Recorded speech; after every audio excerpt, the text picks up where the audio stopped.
Welcome back to another Nextlander podcast. We are here post-eclipse.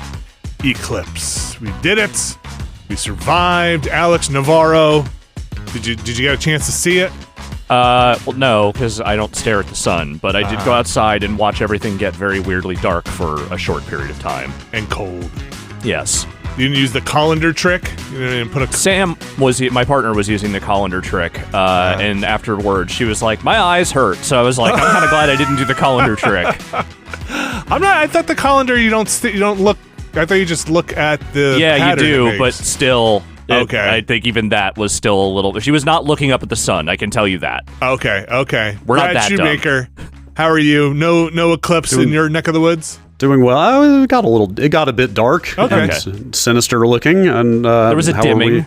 How are we all enjoying our new mutations? I don't think... I was hoping for something a little more spectacular. I think my back just hurts a little more. I don't know that's a bummer. I got bat wings. I don't know. What you guys... I'm a Ninja Turtle.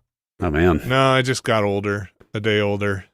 My hair came back, though. Oh. Yeah, that's not where you wanted it, though. That's what I'm going with. Yeah.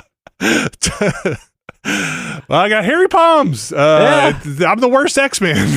It sucks. You're basically just Beast now.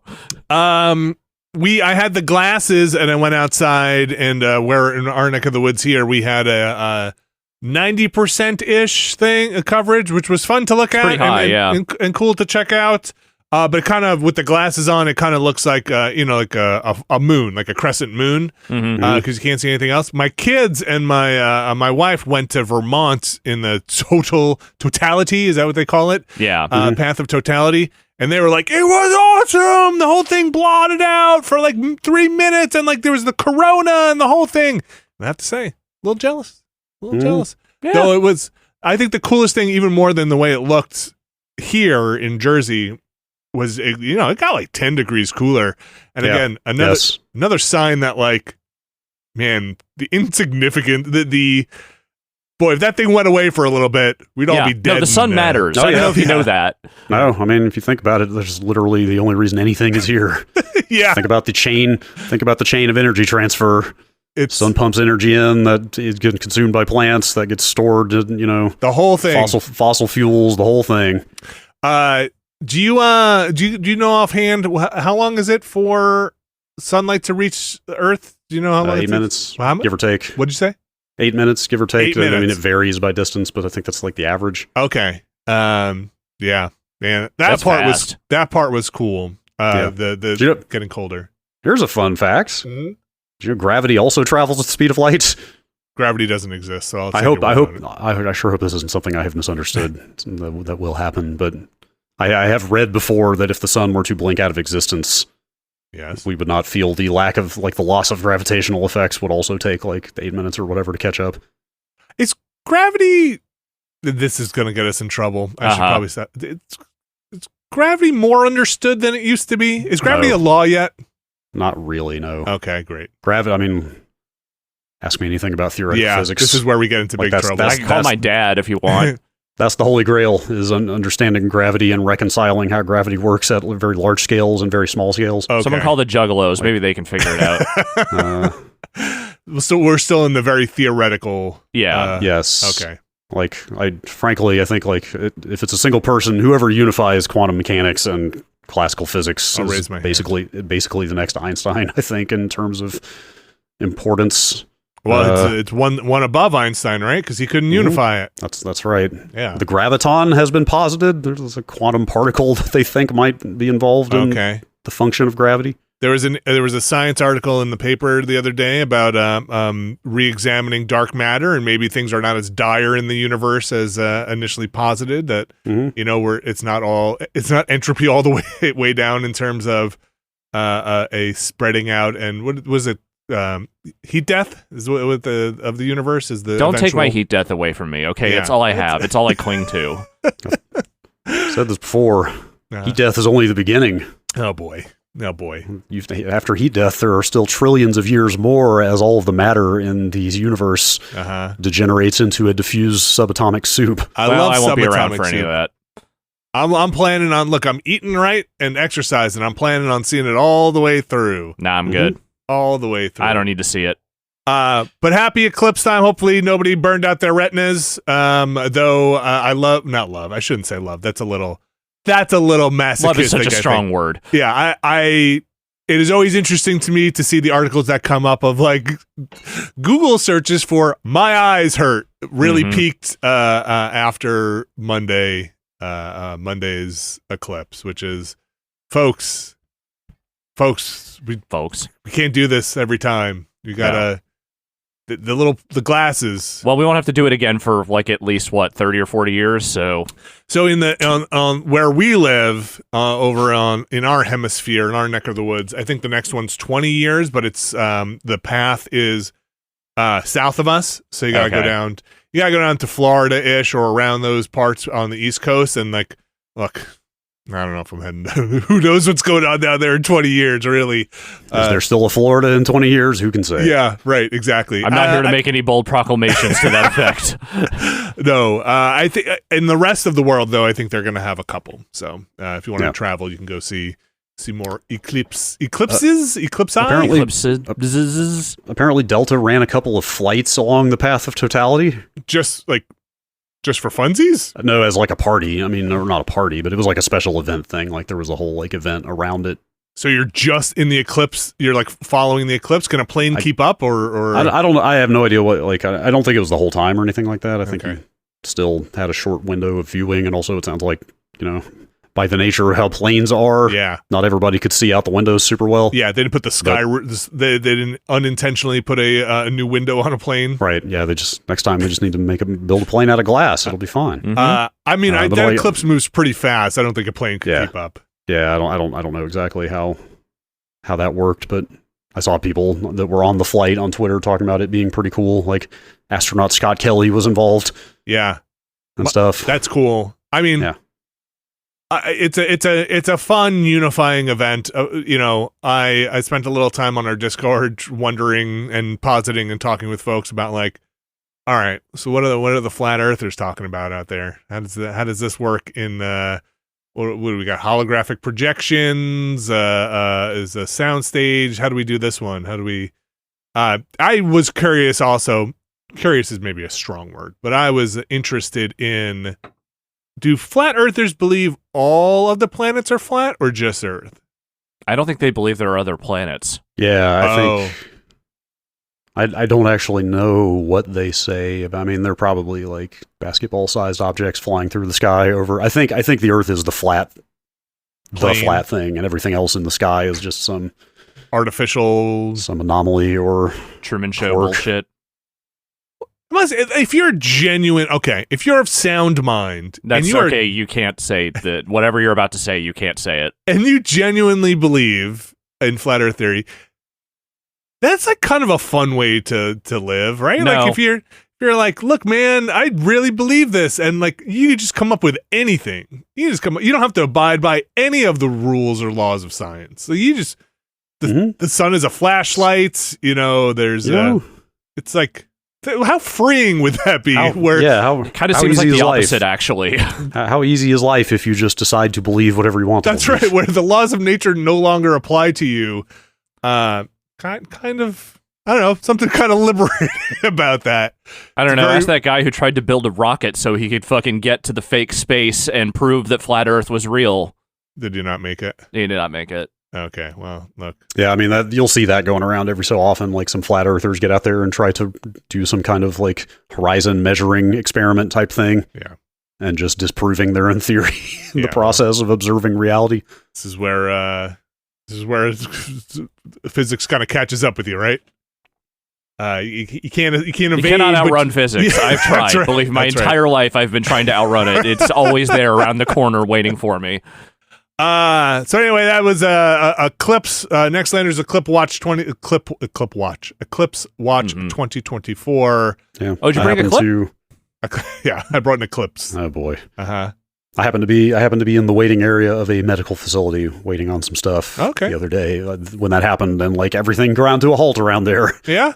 All of the nurses, medical professionals were running outside, pointing their phones at the sky. I mean, it just happened to be that's just a one example of a workplace that I was in. Yeah, because we don't really have workplaces as such these days. We particularly, funny. They do exist. Yes, but it was funny just to see, even in a place like that, everything just ground to a halt for 3 minutes. Especially in a medical facility, which you'd hope doesn't completely grind to a halt.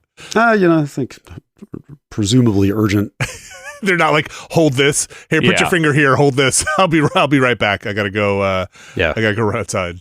Urgent and emergent situations were still handled, I hope. Yeah, like I said, I am a little jealous that my kids and my wife got to see the whole thing, the totality. I think that's pretty cool, and the kids are old enough, I think, to remember, which is nice. We had one outside in New York. Remember, Alex? We all went outside that time. That was the last one. That was the last one. I don't know. Was that a total eclipse? It was close to this similar. I think it was similar to what we got in New Jersey here, if I remember correctly. I also had a discussion with my wife and kids, as one does, like, hey, is the car filled up with gas? Did you get it checked out? You're going on a long trip. Oh, here's a list of all the things I could find, monsters that have appeared in cinema and books during eclipses. So just be prepared, a heads up. How many cryptids did you see? Yeah, that's right. If a small plant appears, then don't pick it up. It will eat people. And then we wound up listening to Little Shop of Horrors soundtrack, which I really like the music in Little Shop of Horrors. Mostly I'm familiar with the music, the TV show. You mean the movie? Movie. The one with Rick Moranis and Steve Martin? Yes, that's the movie. Yeah. That's the soundtrack to Little Shop of Horrors that will forever be my Little Shop of Horrors. I know they're, I think that's true for a lot of people of our generation, to be fair. I should watch that movie with the kids. All kids need to see a plant eat somebody at some point. There's lots of movies that do that. With plants eating, they don't all talk, but there are others out there. We'll watch that, and then we'll watch what's the one where they go inside the anomaly, the horrific body horror one. Inner Space? No, that's not a body horror movie. Exactly. With the bear. Yes, Annihilation. We'll go watch. Oh, yes. Yeah, yes. We get Little Shop of Horrors and Annihilation, and those are your two plants. It's more about you becoming the plants than it is, I think, the plant trying to eat you. But sure. God, even thinking back to that movie is making me uncomfortable. I also, if you've been following not only the Eclipse, Nextlander's Eclipse preparation, but our streaming preparation, I replaced the battery in that laptop, and that seemed to do the trick. Weird how that works. It's good. Nice that you can still do that. Yeah. It was pretty tucked in there. I'm not going to say it was the easiest. Swap a battery out. So, I feel like on older, chunkier laptops, there used to be a panel where you could just access the battery. This had to take the whole bottom of the laptop off. Basically move all the innards out of the way, get to that battery. But still technically user serviceable as defined by manufacturer. There was a factory sticker that I had to bypass, to prove that I have opened this thing up. But which sucks. Is like, hey man, what do you expect me to do? I was curious out there if it was not a hard swap. It was just a tedious one. I had to take out like 16 screws. There's a lot of really thin, those really thin ribbon cables that had to be moved out of the way. Is the general public just ditching laptops when the battery goes out? Because they do go out, and they do start holding a charge. Are they recycling or selling? What happened? Yeah. If it's still a good laptop, a lot of people are probably just getting it serviced by the manufacturer, particularly in the Apple case. Okay. I can't speak for everything, but Apple's got a whole side hustle going. Of a very expensive service stuff, like battery replacements that you will pay a lot at the Genius Bar to get done. Like on a MacBook Air, those things are basically just welded or glued shut, right? That's why I was asking if yours is still technically supposed to be opened by the user, because these things absolutely are not. This had screws on it, so this I'm recording on this thing. I probably shouldn't lift it up right now.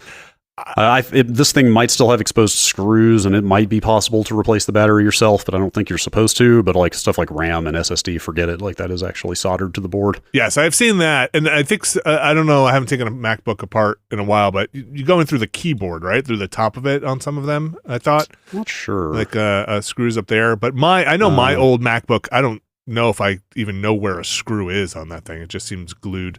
But yeah, that stuff. I know there are some rules going around or some regulations, especially in the EU, for being able to regulate replacing batteries in some devices. Here as well, there's nothing. I don't think has anything actually passed yet, or is it so far just been the threat of legislation for right to repair? I don't think any actual laws have been passed yet, but manufacturers are getting out ahead of it, like Microsoft did, and Apple. Like a lot of them are preemptively starting to offer service manuals and more repair parts and stuff because they anticipate that it's going to get to that point. I mean, it really should. I mean, having to chuck a device, especially again with built. I think the EU stuff, and I could be very wrong here, but what I remember reading like a year ago or months ago was, especially on battery packs, the users have to be able to access it, right? And because those wind up in landfills, those are things that if you just replace them, they can be recycled, hopefully. Or at least you can attempt to get them into the proper recycling channel, and then the device should work, right? It's just a built-in battery pack. It's one of the things that I think it was Abby used to go back and forth on, because I was always a fan of Xbox controllers being able to provide your own batteries, and she was always a fan of like a PlayStation where it's just a rechargeable built-in battery. And I definitely get to convenience of having the rechargeable, just stick it on the charger thing, but over time, I feel like being able to put your own batteries in, especially something rechargeable like an Eneloop or something like that, always felt like the longer, better term solution to me. Absolutely, 100%. Like the fully integrated rechargeable is great right up until the battery isn't good anymore, and then oops. And then you have to find either somebody who's making that battery, who's making compatible batteries, and get in there and the whole thing. So anyway, this laptop seems to be back up. As soon as I put the battery in, I was a little worried maybe it was the power supply just not supplying enough juice, but as soon as I put it in, it seemed to be working. So that's my little thought on technology. Yeah, there's kind of slow. It's not pervasive yet, but there's kind of a move back toward like modular design. Like, hey, we are making this thing so you can take it apart and replace stuff as a philosophy. Yeah, like the framework laptops, for example, are a huge example. I've looked those up. There's like the Fair phone out of Europe, which is a fully modular phone you can take apart and replace literally any part on very easily. Like those framework laptops, you can straight up put a new GPU in whenever you want, or new main board, whatever. Like it's cool that people are out there doing that from the ground up. Yeah, I understand the problem with the intersection of human serviceable versus design, right? And smaller, because at some point machines are the ones assembling this thing and a human can't get in there and do this kind of work. But I'm with you. Like I hate disposable electronics. It really is a pet peeve of mine of stuff that is like, what happened to it? I don't know. I got to throw it out. I got to go get a new one. Yeah. Like, yes. I'm with you. Or it's a point of tension all the time, because like I love this MacBook, like it's the best laptop I've ever used by a mile. Yeah. But like I said, anything goes wrong with it, I just have to go to an Apple store to get it fixed because I can't do shit. Having that exact thing right now, where I definitely have to get this battery replaced on my MacBook laptop. Yeah. And not only, I don't want to spend too much time in this zone, but not only does a battery on a laptop, say a MacBook, I don't know if they still do it, but they can bloat. They can be actually dangerous. They can be dangerous. That happened. My 2008 unibody, the very first aluminum unibody MacBook that I had, the battery got so swole. Like I literally couldn't press the trackpad down anymore. That's how I realized that it was happening. Was the trackpad started getting really hard to depress, and then finally I was like, what the hell's going on here? And the battery was extremely swollen, and I had to go pay and get that. But that was back when you still could replace them. I just had to basically go buy a new one from Apple. Oh, it's the one that had the panel on it that you could. You could. That straight up had a panel on the bottom. It's just very easy little lever to take it off, and you could just buy a new battery and put it in. I think I had Apple Care is why I went to the Apple store. That might be why I got a couple $100 from a class action settlement about 6 months ago. For Apple Care something or other. Gosh, class action suits. It's so those. That's a whole different discussion. So I don't know if battery technology has changed where at least the swelling has or the bloating has gone down I don't think so. Internal batteries. I know battery technology it always is changing, but not being able to service it or having it not hold a charge or destroying your thing. It's a bummer. It's a bummer for our modern society and also electronics that get tossed in the trash are or non-serviceable electronics. Because also the cost, like you said, Brad, getting stuff serviced, especially if parts aren't available and you have to go directly to the manufacturer, it kind of sucks. Yeah. Kind of sucks. It's hard. Yeah. And the tools are so specialized that, like, unless you're going to do bulk repairs, it's not worth the investment to go get it. And I understand why people are just like, I'm just going to go get a new one. Also, the ticking clock on, okay, this is my last thing I'm going to say. The ticking clock on MacBooks. You've been storing this up for a bit, haven't you? Yeah. Well, because my wife is a big Mac fan, and I understand. I was for a very long time too. But the thing that I always had problems with Macs was they hit a point where you can't upgrade. Even if you open them up, you just can't upgrade past a certain point, right? And you can't swap out pieces. Yep. So they do become, I feel like they become more obsolete than a desktop PC or even chunkier laptops. There are plenty of laptops you can't get into and service, but it becomes harder to keep up with the demands of software and hard drive space. So yeah, and on the software end, I mean, like commercial OS support always ends. Like by everybody, I guess I mean Microsoft and Apple, the two major commercial OS. Yeah. Consumer level OS makers, but every version stops getting supported at some point, right? Like I have a 2011 MacBook Air that can't go past Sierra. Yes. I think is the last version that it would take.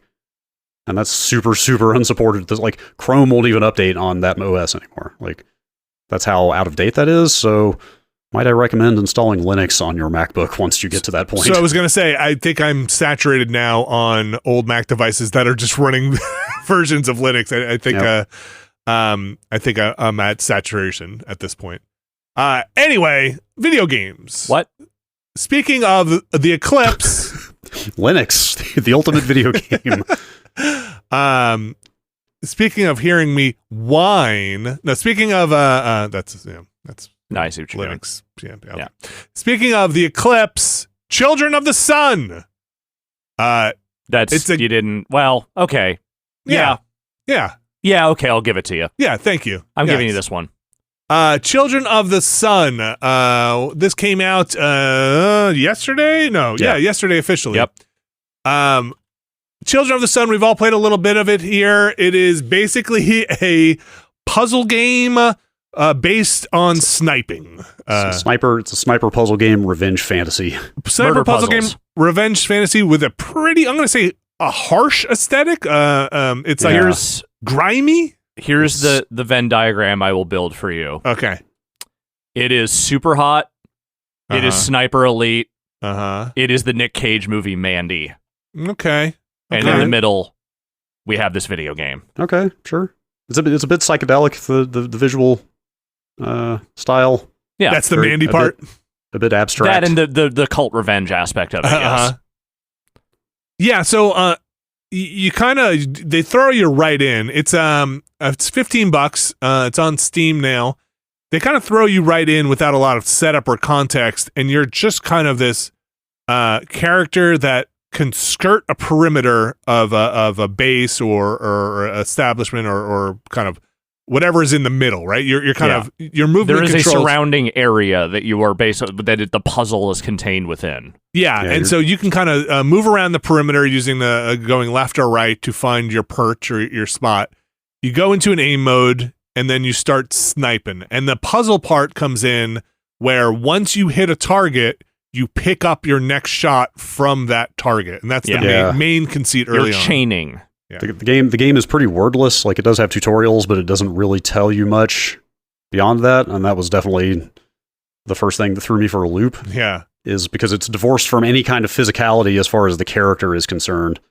Because, like you said, the character is only where your first shot goes from. Right. And there's no in-world justification for why your next bullet emanates from wherever your last bullet impacted. Also, if you miss a valid target, you just lose, right? Isn't that the fail condition? Yeah.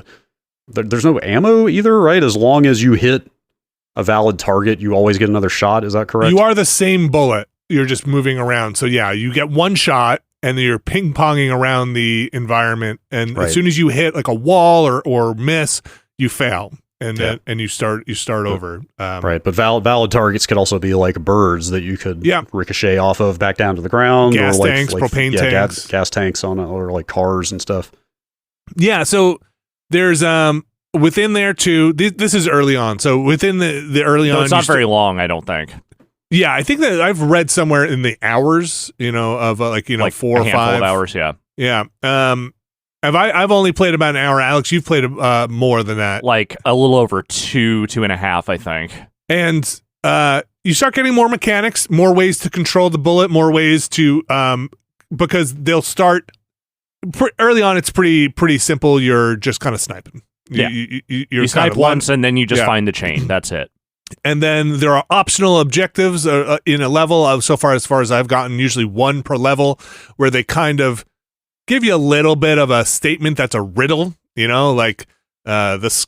For example, it's like something like being high is cool or whatever, or like the sky is high, and you're like, oh, I have to take out a bird or something, right? And you're like, and shooting the bird kind of gives you like a top-down view on the whole environment if you are able to see certain stuff. Or one was like the bullets burn their hearts or something like that, and you have to shoot the bullet through a fire.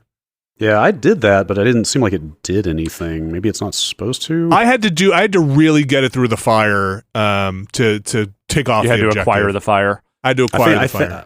I think it gave me the challenge completed, but I didn't know if it was supposed to like affect the enemies in some way. It doesn't really. That's just a challenge. That's it. It was just a challenge. Yeah. Okay. Like one of them is like through the gates of their heart or something like that, and you have to like shoot a bullet through this little open gate, and that's it. And then you get the challenge completed. So you get the challenge, and then you're scored on it based on how many targets you've bounced off of, ping pong. How long you're in the level also it contributes to like negative score. Yeah. Headshots. Did you hit a moving target? Yeah. Like it breaks it down pretty well. It's very leaderboard focused. It was kind of cool to see, like right off the bat, you can compare yourself to your friends and stuff as you go.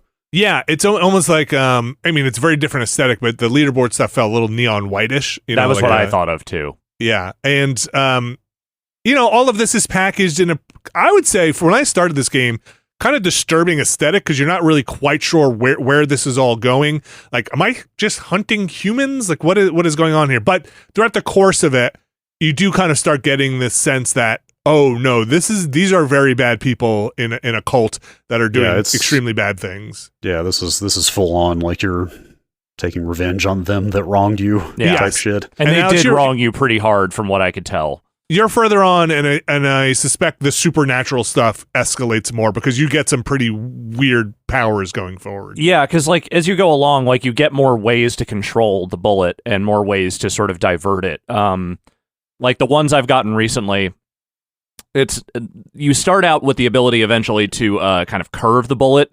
Yeah. Like you're firing and then you can kind of hold the left trigger to slow it down and then kind of like, narrow it around a corner if you need to get one particular person that is sort of like just out of sight. Like to an extent. You can't. To an extent. Yeah. It's still going is the thing. Like there's a momentum already. You can just nudge it. But then there's another ability where if you manage to hit two enemies in their weak points, you then pull it and there's a meter that starts building up. And when you get enough meter for one tick, that tick can be used to stop a shot, not completely stop it, but basically like slow it down to such a degree that you can then spin it around in any direction that you want and refire it. With its momentum you were mentioning at some point? Because the reason you're doing this it primarily is because you eventually come upon armored enemies that can't really be killed unless you build up enough speed by holding down the right trigger as the bullet fires at them. Oh, it gets faster? Yes, it gets faster on top of that. So it seems like they are teasing out more abilities as they go along, and there are more ways to do some really wild psychic bullet shit. But it's a good progression, and it moves. I mean, look, you can definitely go back and try and get higher scores and try and spend a lot of time in these levels if you want. But also, if you just want to progress, you can probably finish one of these stages in 5 to 10 minutes at most if you're paying attention. If you're good, it is pretty quick. There's been a couple that I've gotten a little annoyed, just could not find the last. It was one in particular, I just could not find the last enemy. The last stage I played, I had a hard time finding the last enemy, and it turned out because the angle where you're standing on, the rooftop you're standing on, the sun basically makes them invisible accidentally. Interesting. Or on purpose, I don't know. But I guess I should add to that, it's not so bad that they're hidden. It's that you have it's pretty sluggish to explore a level, I guess is what I'm trying to say. Like you might have to like try and fail a couple times because you have such a limited view of the surroundings from all, like you said, at best you can walk your character in an arc around 360 around a scene, and sometimes it's not that; it's just a that. straight line along a particular area. Yeah, so you have very limited viewing angles on the whole level until you start shooting, and by the time you start shooting, you might be locked into a path where you have to fail. So they do interesting things that I thought that I found nice to mitigate some of that. One is you can tag before you shoot enemies. Yeah. And also, anytime you hit an enemy in a run, as long as you're continuing, any enemy you hit will be tagged if you restart the level.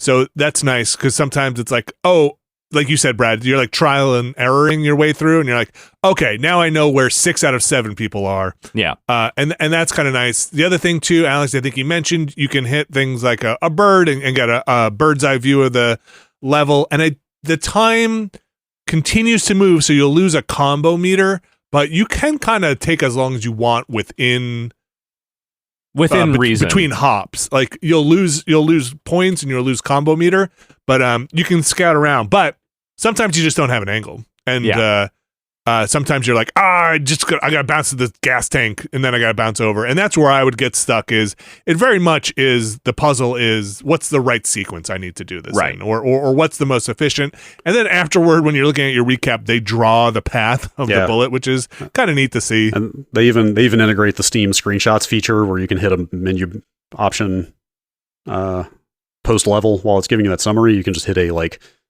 screenshot route or whatever the menu option is, and it'll pull that route back up and auto take a screenshot and add it to your Steam gallery. Okay. So they clearly want you to be sharing your routes with other people. I did not see a thing on the leaderboard, and I didn't explore the leaderboard too much. Can you look at other people's routes from the leaderboard? I don't think. That'd be cool. I didn't see that option, but it might be in there.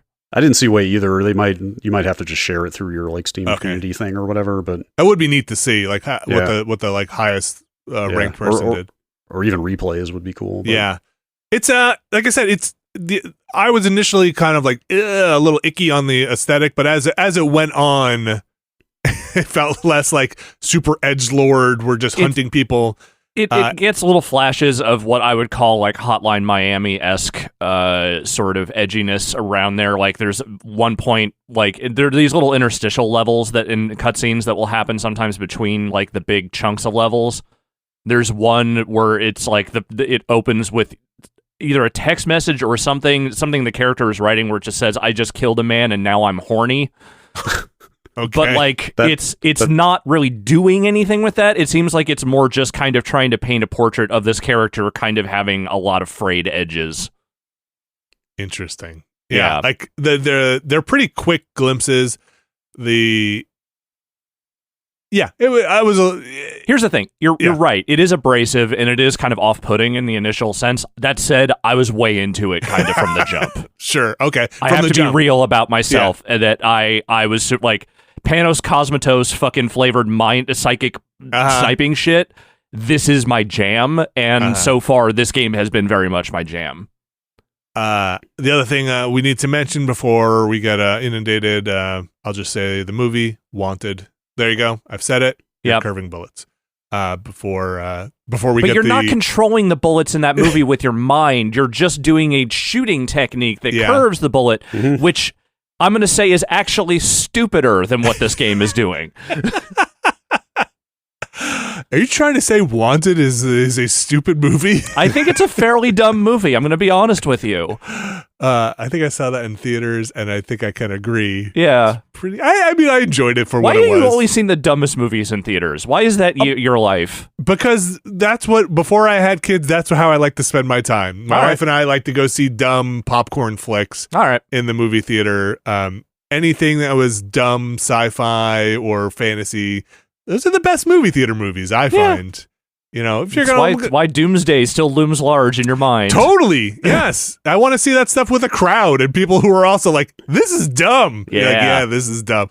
We have this shared experience.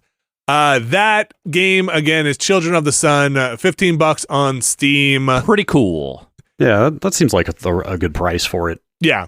Especially, again, it's pretty neat. Length, I don't really know too much about it. From what I've read, it seems like it is fairly short in its initial level layout, but like Alex, you said, you can go and spend time trying to optimize and I have gone back into each level to get the optional objective if I missed it the first time through. That's about as much as I'm working through replaying the levels. I'm not worried about leaderboard stuff too much. But I do try to get those optional riddles, let's say, on the level. Yeah. Devolver's still just putting out weird, cool stuff constantly. It's been like 2 weeks since Pepper Grinder, and now here we are with this already. Yeah. Like, again, I feel like Devolver is one of those companies where it's, if you tell me the publisher and be like, oh, okay, I feel like when you build up a catalog like that, I feel like that's a really amazing thing in this industry to be like, oh, okay, yeah, I'll check that out. It's a Devolver curated Devolver game. Like, that reputation's pretty good. I won't say that they don't miss, but I will say that they don't miss often. Yeah. I was going to mention real fast how I played this, because I'm here on the other coast with only this MacBook. Radical new technology. Have you heard of Parsec? I have. Heard of parsecing. Parsec is nothing new. We've been using it for some time. It's the first time I've tried it. What's that? We've been using it for some time. Yes. Yeah, we use it for all kinds of stuff, but it's the first time I've used it to remote into my house and play a video game over. Okay. From my actual computer on the West Coast to the East Coast here. Which was kind of cool. And that's considerable distance. Yeah, and also I'm on this ARM MacBook, and like Steam is out for Mac, but there are very few games built for ARM, so if you're not on an x86 laptop, you're kind of screwed. So it was kind of cool in that context to be like, oh, I could still play games from my PC to here. Well, Steam does have the you could stream it if you wanted through Steam, but I don't know if it's any better than Parsec. Yeah, there's not a native ARM client of Steam, and I refuse to install Rosetta. Let's not get into it. Okay, all right, fair. All right. But it was good for this game. Like, it looked amazing. Like, I'll say, like, visually, it was. I wanted to say indistinguishable. Like, maybe you could barely see some compression artifacts, but like shockingly good image quality. Yeah. Latency was a little rough, which is fine for this game. Totally fine, because this is like a slow-paced puzzle game. And again, you're parsecing across the country. Yes. So then I tried to play some Pepper Grinder, and I also fired up Remnant 2 just to see a pretty game. Mm-hmm. Yeah. It was like 80 milliseconds of latency, which is pretty stiff. That's not nothing. Yeah, like Pepper Grinder was not easy to play like that, sadly. So, but still pretty impressive, I'll say, for what you're doing. Yeah, it's impressive that it works, and like some like puzzle games and strategy games and stuff like that would totally be doable. Yeah, this. So it was neat. It feels like we're getting there kind of step of like, hey, some of these games actually work very well, and maybe in a couple of years we'll be at a point where you can stream most things like this and have it actually be pretty functional. I mean, yeah. Like new protocols keep coming out, and they keep trying to get latency down. Like 80 is rough, but if they got it down to like maybe under 30, like 20 is totally playable. Let's just take a second here. No. And zoom out a little bit. No. And think about what the hell you're doing. You are from where you are on the East Coast, sending a request to your apartment on the West Coast, which is processing that request, doing the thing, sending back whatever it is it's sending back, footage, compressed footage? Because it's not rendering on your end, it's rendering over on the West Coast, right? Yeah, so the footage would be coming from my house to here. Yeah, so compressing the footage into some video form, right? Sending it over to you, where you're then viewing it in 80 milliseconds. Yeah, that's pretty impressive. Yeah. It's not nothing. Yeah, and I think that would probably also account for the round trip time back inputs getting back to the source is also probably part of that 80 milliseconds. That's what I mean. Like, you're putting in a request, it's going there, it's doing what it needs to do, rendering out, coming back to you.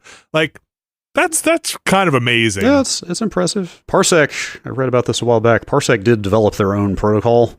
Okay. The BUD protocol. BUD.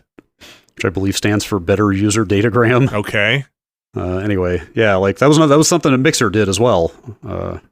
Or back when they were Beam.pro, remember that? Yes. Like they had the FTL protocol. Like it's cool to see these services like developing like new types of pipes to make this stuff better. And that's all. And I think even not an engineer, but I'll add, because it's impressive to me, this is what you're doing is game independent. It's not like Children of the Sun is integrated with any code or anything like that to anticipate your next move or something. This is all on that independent of the game you're playing. Oh, the other thing is Xbox controllers do not work wired on Mac OS, it turns out, and I could not get it to pair over Bluetooth to save my life, but DualSenses and DualShock 4s apparently work just fine. Huh. I'm surprised you couldn't get it to pair. Yeah, I don't know. It just wouldn't find it for whatever reason. Is it an older one, or is it an Xbox One? No, I tried a Series X controller. I've gotten it to work before in the past, but for some reason this time it just wouldn't. Oh, okay. It's weird. The Xbox controllers really need better feedback about what mode they're in, because you can double tap the Connect mode to do either Xbox mode or Bluetooth mode. Yes. But there's no visual indicator that that's worked. It doesn't blink faster on the No, it blinks the same speed as far as I can tell, regardless of what, like, I wish there was like a little light, or the X light changed color a little bit or something to tell you, hey, you're in Bluetooth mode for sure. But OS level support for the DualSense, like top to bottom, like I could go in the control panel and frickin', I think, change the color of the light bar on there, and like and it saw all the buttons as PlayStation buttons. Like, it was pretty impressive. That is impressive. It's getting way better on the Mac side. Do you get native support like that on the PC side for the DualSense? Yes. I think that's more application dependent there. Okay. I don't think Windows has anything built in for that, but like Steam definitely recognizes the PlayStation controllers very well. Okay. That's cool. Yeah. Well, cross-country Children of the Sun. Yes. The only way to play. Yeah. I conducted a couple of experiments this week. We'll talk about the other one later. I'm very excited about it. Okay. Well, let's take a break here. We'll come back. We'll go over some your experiments, and we'll go over anything else we've caught up with in our gameplay and time. So stick around. This week's show is brought to you by Squarespace. Alex Navarro, you know what a Squarespace is. Indeed, it's the thing that lets you build a website and not make it a nightmare. Yes.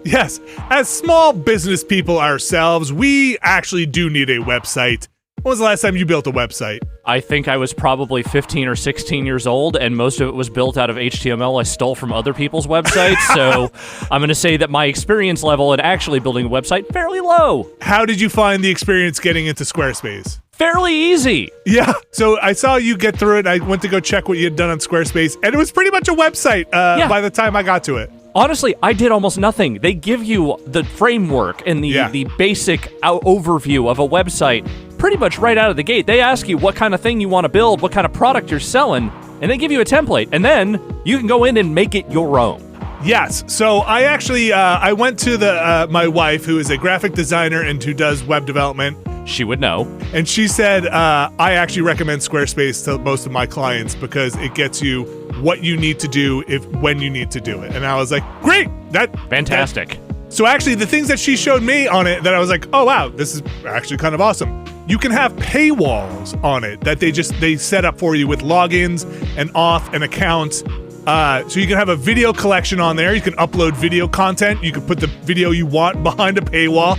Things that might be of interest, let's say, in stuff to us. They have flexible payments. They can use all sorts of credit cards, PayPal, Apple Pay.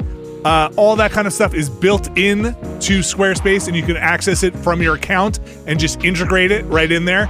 She showed me stuff where you can have calendars for people to book appointments, so that if you have an appointment-based thing, like she had, I think, a client who is a yoga instructor, to handle clients making appointments built right into the functionality of it. Don't take our word for it. You can head to squarespace.com for a free trial. And when you're ready to launch, go to www.squarespace.com/Nextlander to save 10% off your first purchase of a website or domain. That's www.squarespace.com/Nextlander to save 10% off your first purchase of a website or domain. Thanks, Squarespace. And we are back, and a couple more games here, mostly scooping up stuff. Like we've said before, we got a lot of big games that we're chewing away on, which is nice because I feel like I would like to complete some of these big games. But a little game I played called A Little to the Left came out on Xbox. It's on Game Pass. It came out on consoles in February. It's been around for a couple of years, I think, on PC. I had never played it, but it is a very cozy, let's say it's in that cozy core genre of kind of putting stuff into the right order. Oh man. Yes. This looks pretty good. It's pretty good. It's not quite, it's a puzzle game, and you have to figure out what kind of order the game wants you to put these objects into, these kind of household objects into, like when you are organizing letters, is it by size, is it by color, it's basically that part of your brain that is going to tickle or not. Here's a segmented box and a huge pile of batteries, and you need to organize these batteries into this box. Yep, that's the stuff. I actually really liked it. It's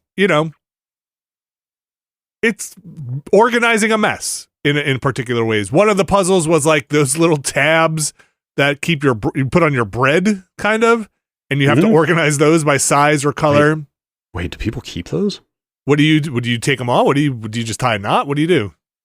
Those little plastic. No, I use them while the bag is in effect. Yeah. I thought you were implying that people like save those after the bread is gone. No, I usually lose them as soon as I take them off, and then I have to like tie a good knot in there that I can get out later. Or sometimes I just do the thing where I twist it up and then tuck it underneath the loaf of bread, because I keep the bread in the fridge usually. Yeah. And then I shove it. Oh, you're a fridge breader. I am a fridge breader. Yeah. I'm a fan of clothespins. Yeah? Clothespins are nice. I don't think I own a clothespin. Someone clip that sentence out of context. We don't have a laundry line here for outside, so I don't have any clothespins. I mean, you could have one, you just tie a rope to a thing and another thing, and then guess what? You got a laundry line. I grew up, we had laundry lines outside. We had I had a laundry line that went from my window growing up outside, on which, of course, I think at least my little brother, if not every one of us, tried to zip line out and collapse the laundry line. Yeah, that sounds right. Yeah, because why wouldn't you do that? We had a one-story house. It was okay. Yeah, you weren't going very far. No. All right. Yeah. Here you go. Yeah. Target. You can get a 50-pack of clothespins for $1.25. Are they the springy ones? Yep. Okay. Like, again, I'm not against clothespins. I like some of my best friends are clothespins. Yes. I like sun-drying laundry, though here in New Jersey, between the humidity and the rain, that's probably never going to happen again. Anyway, clothespins is what we're talking about. Somehow we ended up there. A little to the left. It's on Game Pass if you have it. Otherwise, I think it's like $15 on Steam. I'm not sure what the retail price is out there. I think they also have DLC for it if there's other packs. I had never heard of it. I just happened to catch it on Game Pass. Was looking for a thing to do. The kids really like it as well. Initially, I thought maybe it was going to be like unpacking, but it is not really like unpacking. It's more like packing. It's more like packing. It's more of a puzzle game. Sometimes there's multiple ways to sort of thing by the game standards, color, height, series. It's cool. A little to the left, I played it on Xbox. The other game that I have spent most of my time playing is Final Fantasy VII Rebirth. You may have heard of it. Rebirth. I think I am at now about 50 hours in. Dang. Yeah, I made some progress in it. I am up to the gold saucer. I'm not going to spoil anything here, but I have spent my time saucering around. I think the gold saucer is pretty rad and rendered well. I've seen a couple of gold saucers in my time. I don't remember it exactly from the original 7, but I do remember it from 14, which, going back to the gold saucer and hearing the music, kind of made me want to boot 14 back up and get back to the gold saucer. Mm-hmm.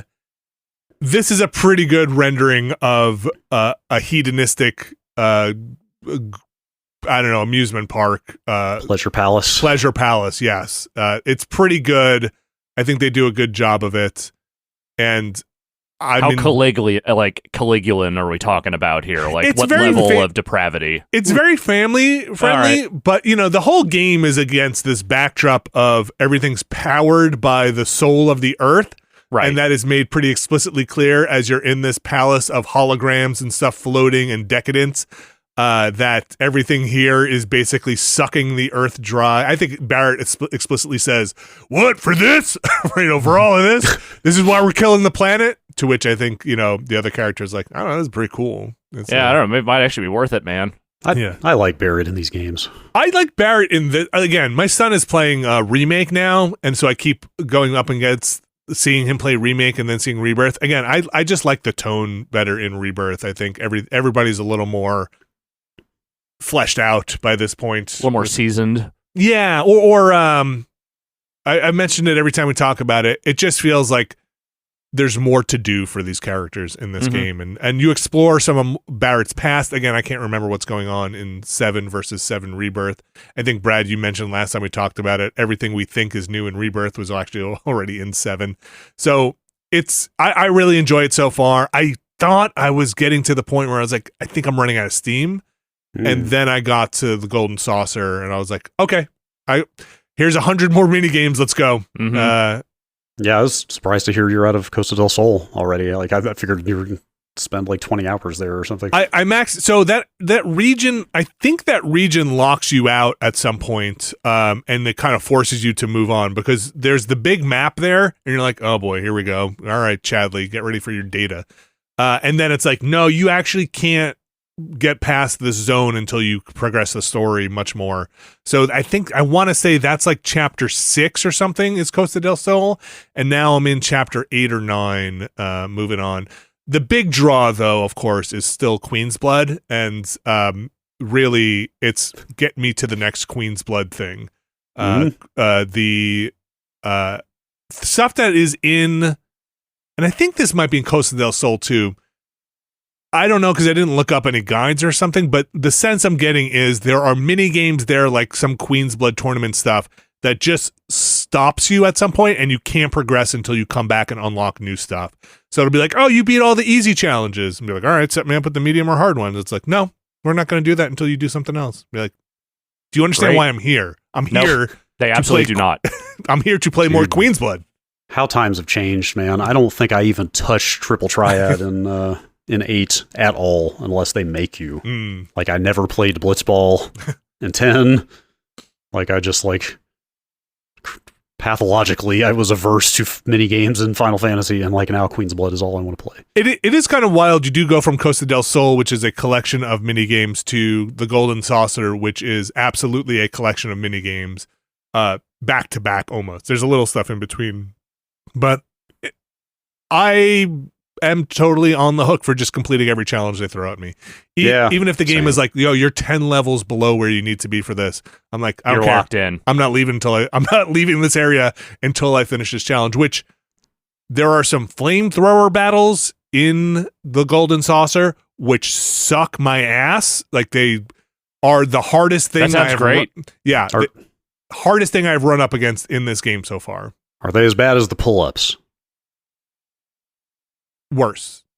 Really? Wow.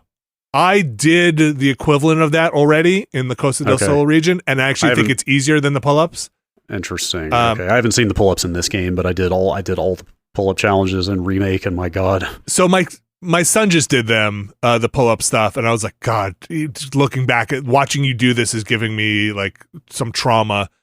And then I hit that part in Rebirth, their analog for that. And while there is some specific bullshit that made me want to throw my controller through the window that I don't think they did in the pull-up challenge, and I'm just going to say what it is, they randomly reversed the order of the button sequence, where it's just like, oh, dude, in Rebirth, in what you're talking about, yeah, in the thing that they did that in.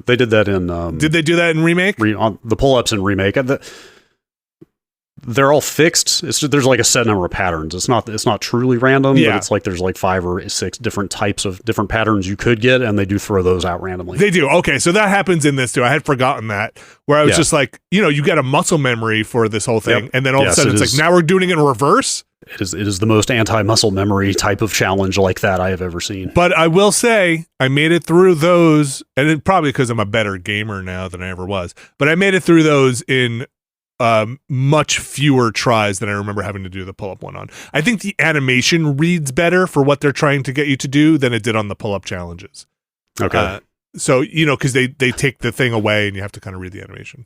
When I beat the last pull-up challenge in Remake, I was like Googling like Reddit threads of people raging about how hard it was, and it was all like, you should turn the sound off so you can hear the prompts better. Oh, I taped a piece of cardboard over the other half of the screen so I wouldn't get distracted by the other guy. It's not a viable strategy. Type of stuff.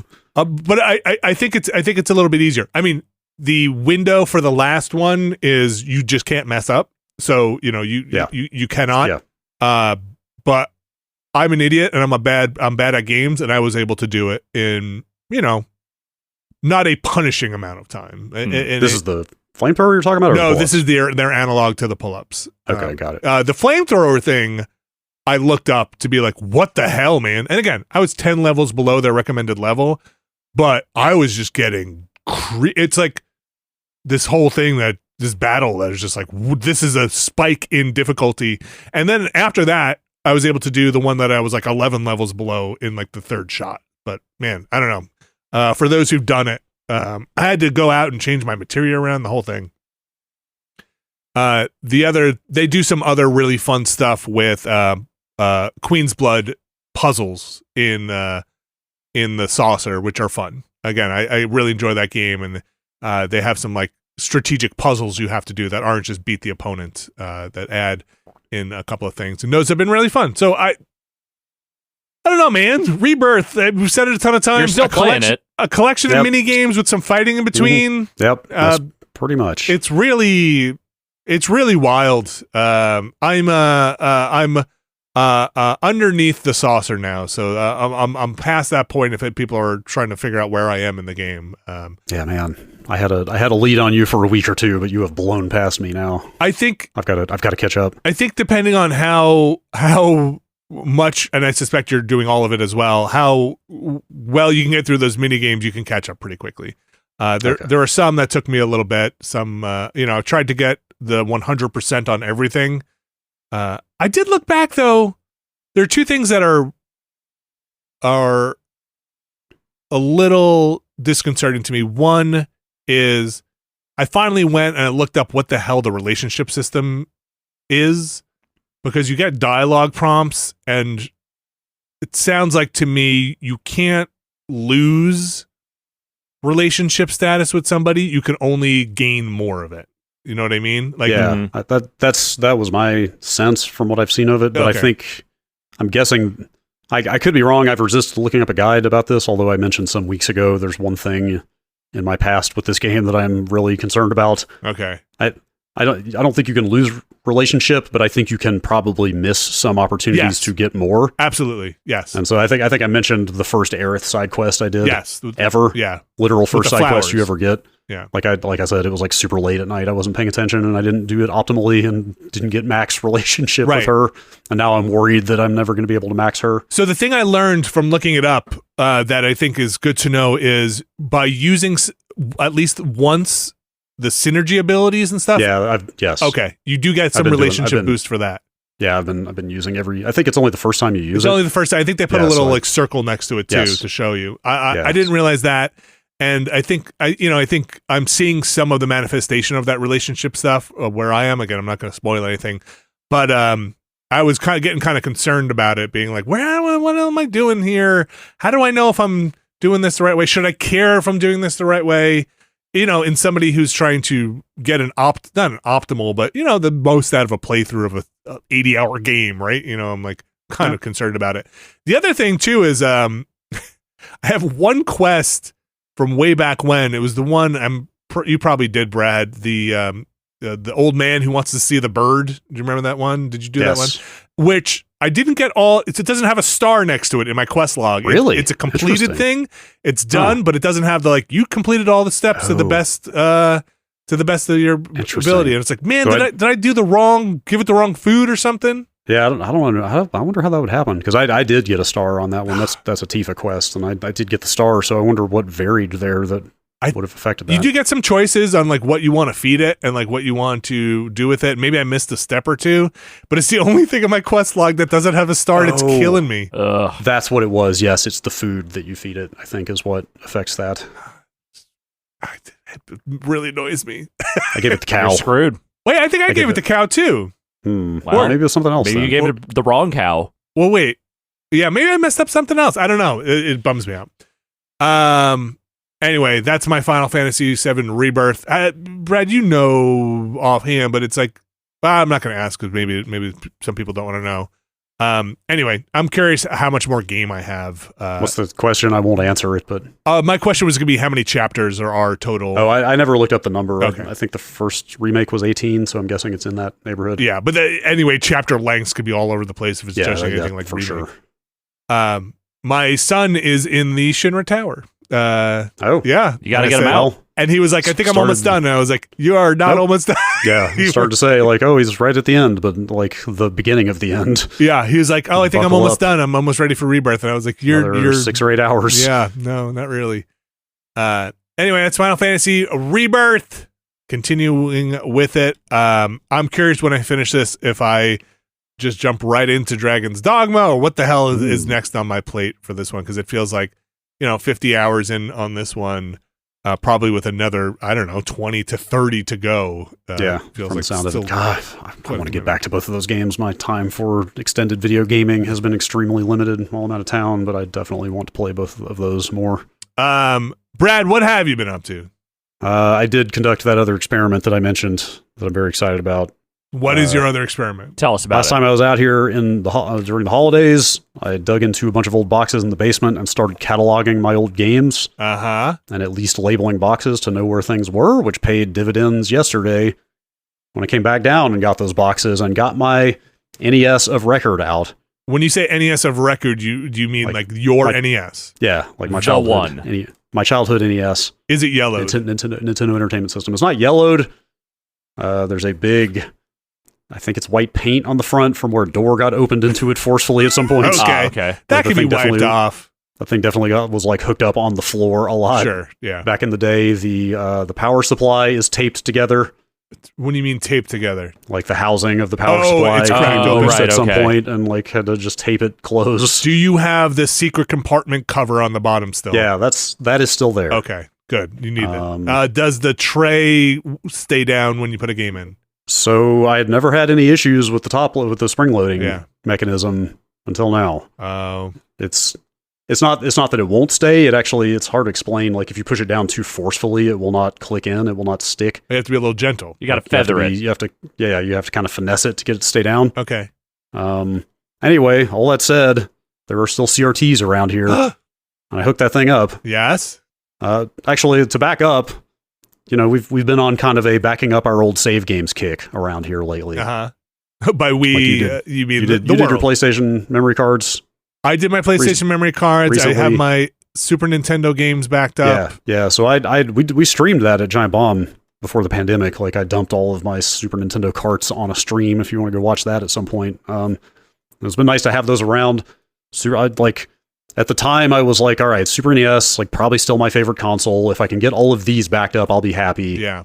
Probably most of the other older batteries are long gone at this point. And that was like 2018, I think, 6 years ago, almost now.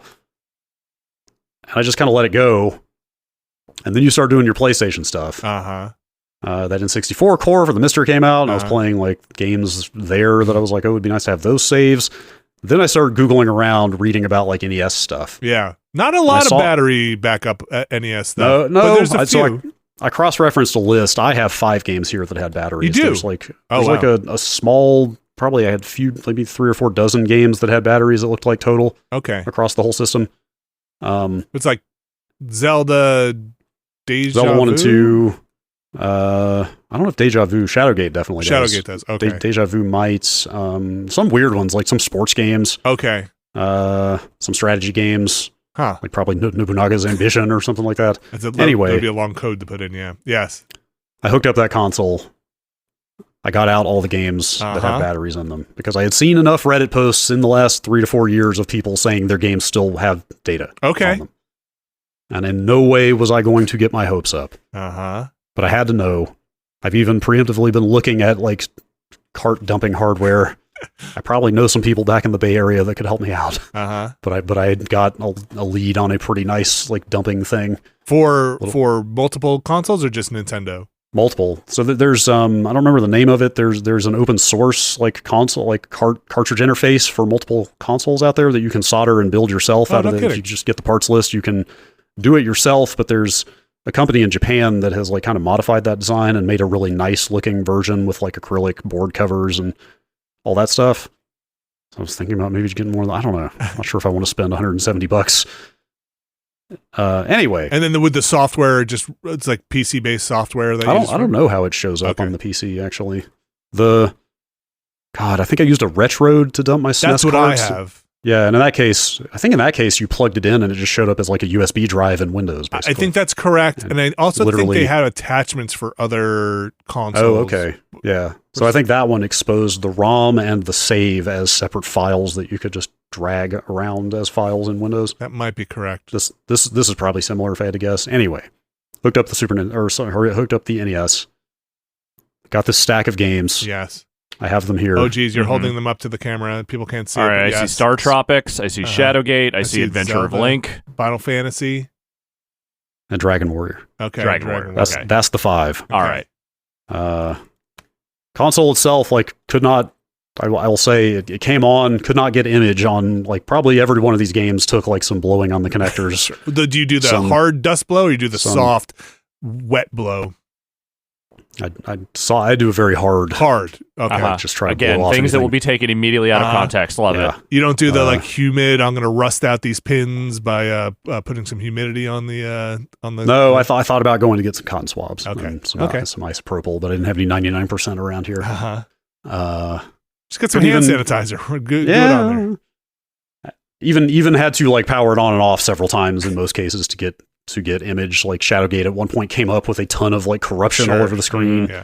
That whole thing. That could be the pins inside your Nintendo. It could be the console and not the cartridges. There's even I wasn't even looking for this. I just randomly recently came across people have now fabricated. There's an open design out there. You can fabricate your own replacement for the spring loader. When you say fabricate, you mean 3D print? 3D printing and stuff like that. I think there's probably maybe a spring or something you have to add to it as well. But basically replace the shitty spring-loaded cartridge thing that for some stupid reason they thought they should put in there. The Famicom was just fine. Top loaders are just fine. I did see when I was looking up Nintendo stuff, they do sell, I don't think they're OEM, but you can buy the pins, the receiving tray pin, the metal part.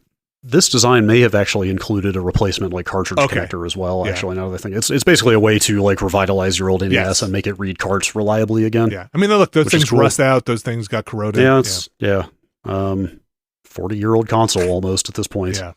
Okay, all of that said, I was expecting nothing. I went into this. You get nothing. Told myself from day one, expect nothing, and if you get anything, you'll be happy with it, right? There's no way. These games are almost 40 years old. There's no way these batteries are still good. Tough parent. If you get anything, be happy. Did not want to set myself up for disappointment because this data is incredibly valuable. You remember the incident with the Chrono Trigger save? Yes, that's right. Okay. Which I need to stress I unfairly blamed on my cousin at the time. You're still correcting the record? It was actually one of my friends from school. Okay. Every single one of them still had data on it. Yeah, wait. Yeah. So you all did 5 of these things. You did get picture eventually? No, not just picture. All the save data is still there. Yeah, but I'm saying you got them to load on your Nintendo. I able finally to go got them into all. the menu. Yeah. Do you fear by accessing these games you have thereby started some clock ticking by trying to put current through the you woke something up you shouldn't have? Yeah. And I hope not. It did occur to me as I was doing this, there was the whole you should hold reset down when you power off. It's right. Yes. Remember to avoid losing data, which I never ever did. I never did. It's like one of those things where what is it, when you're resilvering a drive is when you're trying to back save your NAS or something is the most crucial part where everything's going to fail. When you're actually accessing the thing to see if it's there. I could not believe it. That's amazing. Still cannot believe the batteries and all of these things are still going. You think there's insanity. I think there's a way to unscrew the top and to segue off from the battery without ever disconnecting. How I'm trying to think electronically how you could keep a current running, a battery, because it needs that's what's keeping it, right? It needs a small trickle. My understanding, so I did a little more reading, and this is all conjecture. I don't think anybody's measured or anything necessarily, but the thought is maybe they just massively over-engineered the solution. Okay. It was their first console, and they were still figuring things out, and that perhaps they just went way overboard on how much battery they put in these things, much more than it would ever need. So you think these maybe that's why they're still going? Slowly draining over 40 years.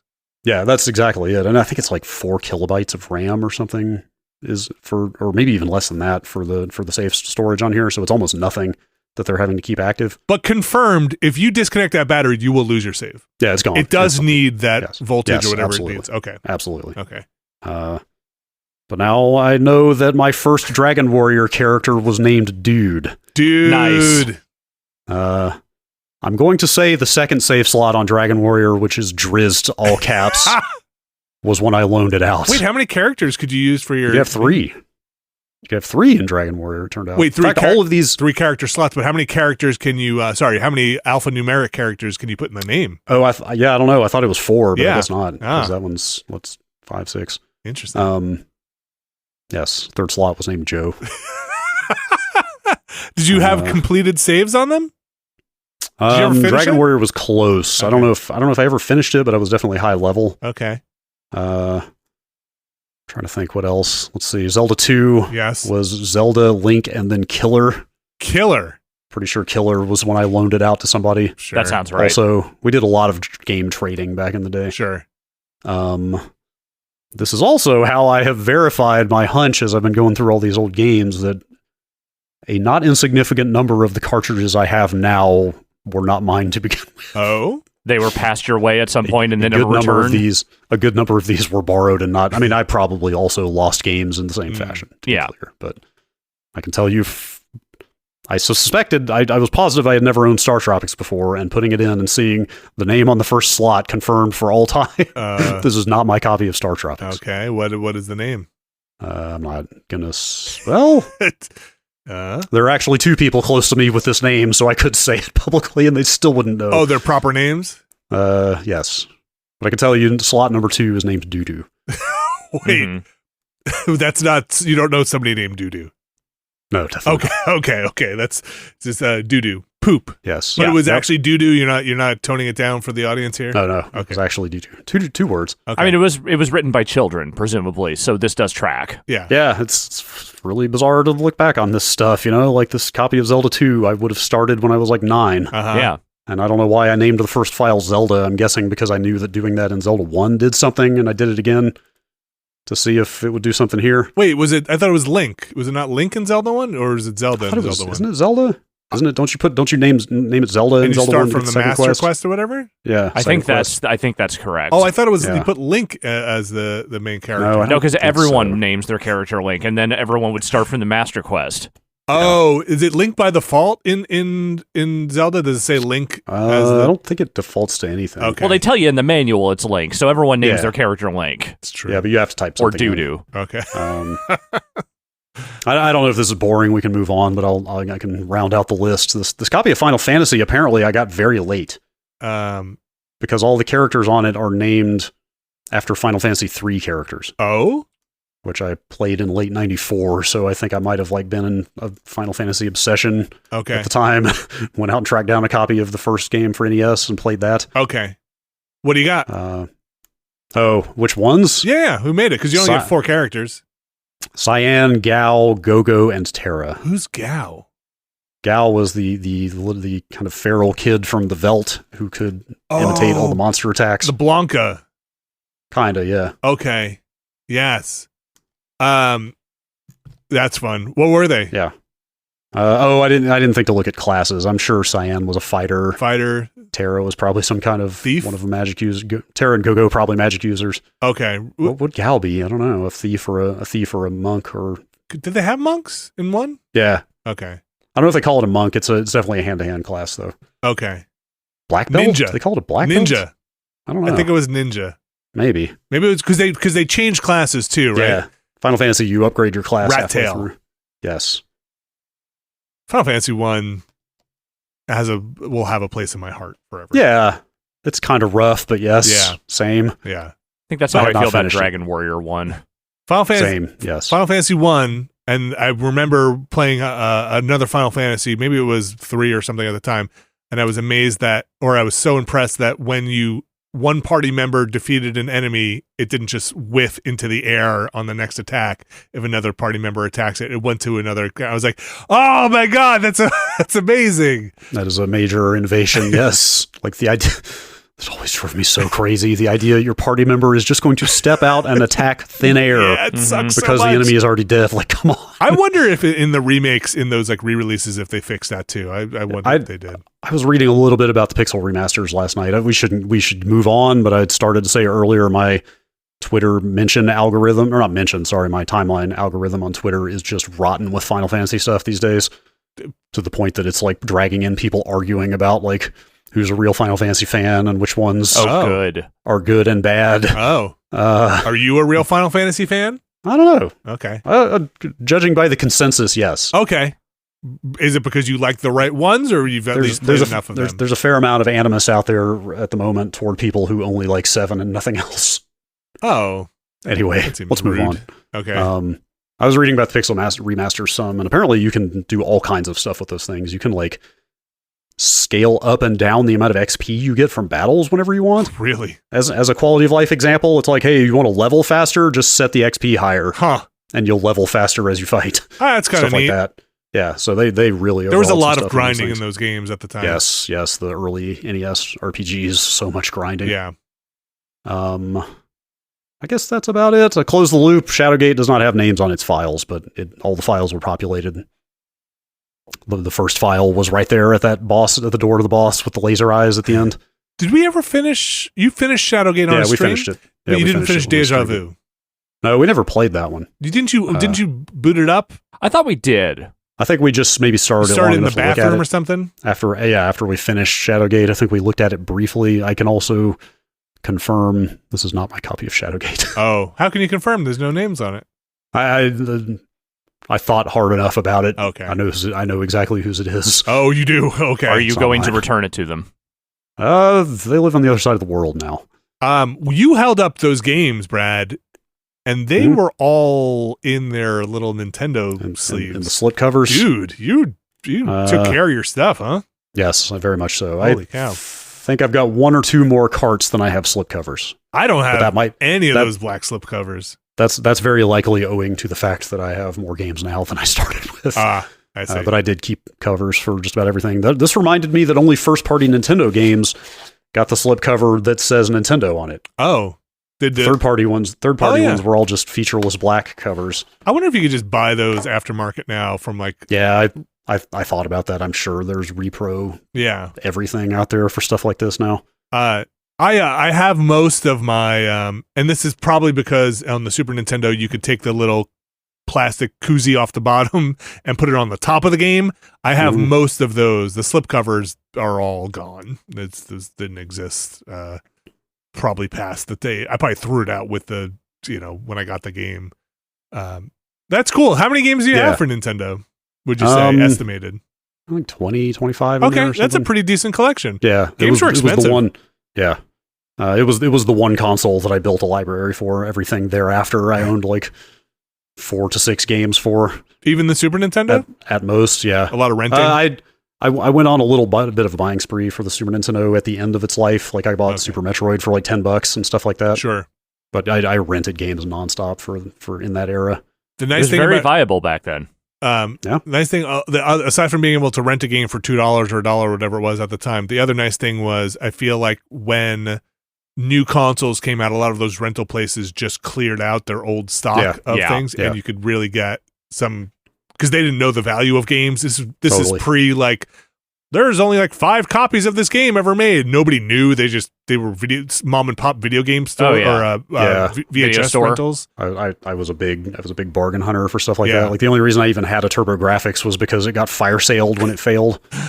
So like I got it for almost nothing, but I only have Bonk and Legendary Axe for it. That's enough. Yeah. It's kind of a bit of I'm not gonna say a shame, but it was a different time. I feel like now it's so much harder to find quote unquote finds because everybody's tuned in. Everybody could just kind of look at what they have very quickly, see what it's going for, and be like, actually, this is worth more than a bargain basement thing. Yeah. Yeah. Like I didn't buy a Dreamcast until after it was declared done. after Sega exited the hardware business, and that stuff went on such a deep discount that because I already played it at friends' houses like nonstop. I never felt the need to own a Dreamcast, but then it was like, what do you mean I can get this console and like 8 games for under $100? Okay. Yeah. What if I told you could get all the games for a lot less than $100? Yeah.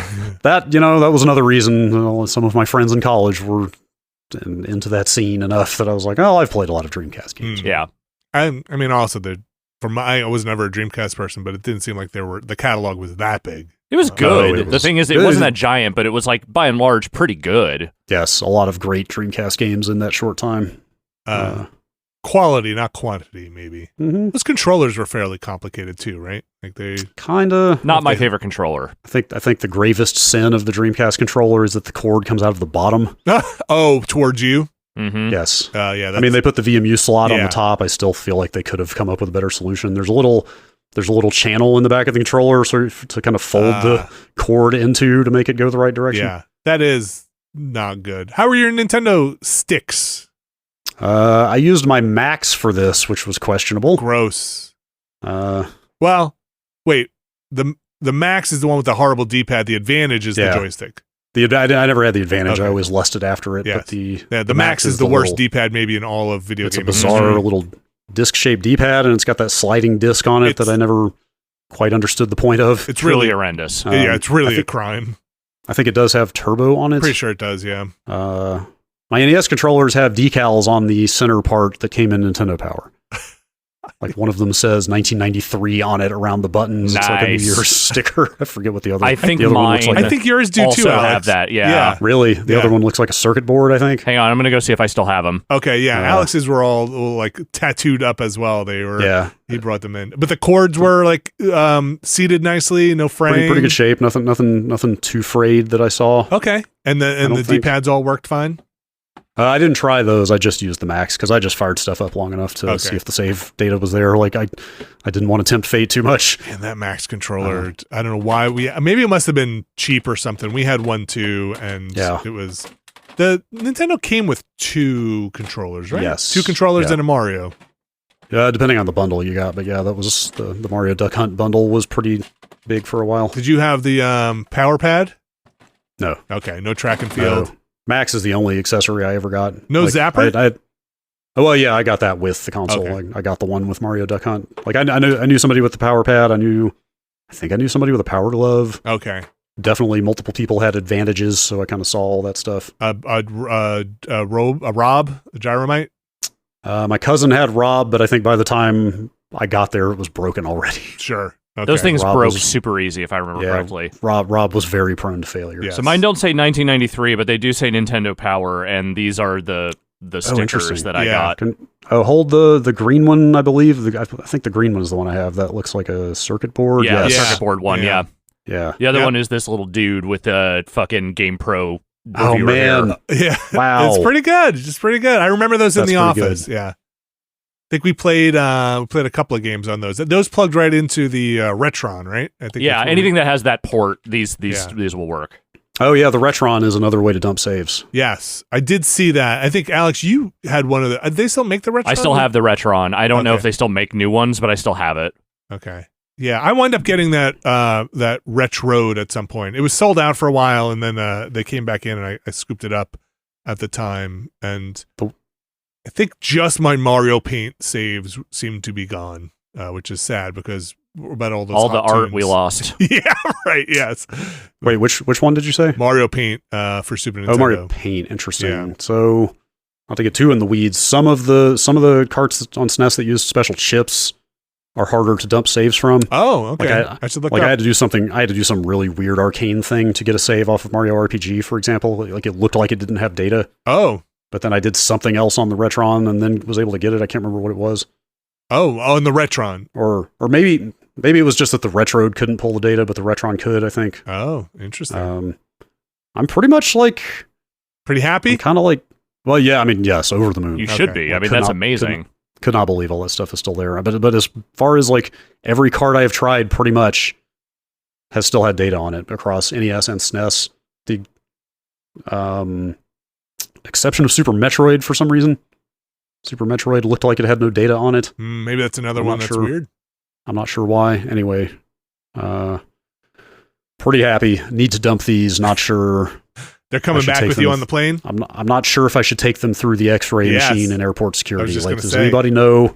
I'm going to query my extremely retro knowledgeable friends after this. But also, if anybody else listening to this knows, is it a bad idea to take these carts through the X-ray machine in terms of losing this data or not? I don't know. I need to know. Maybe the radiation on the plane will get it. Now it is a question of, do I risk that and dump them like in 2 weeks?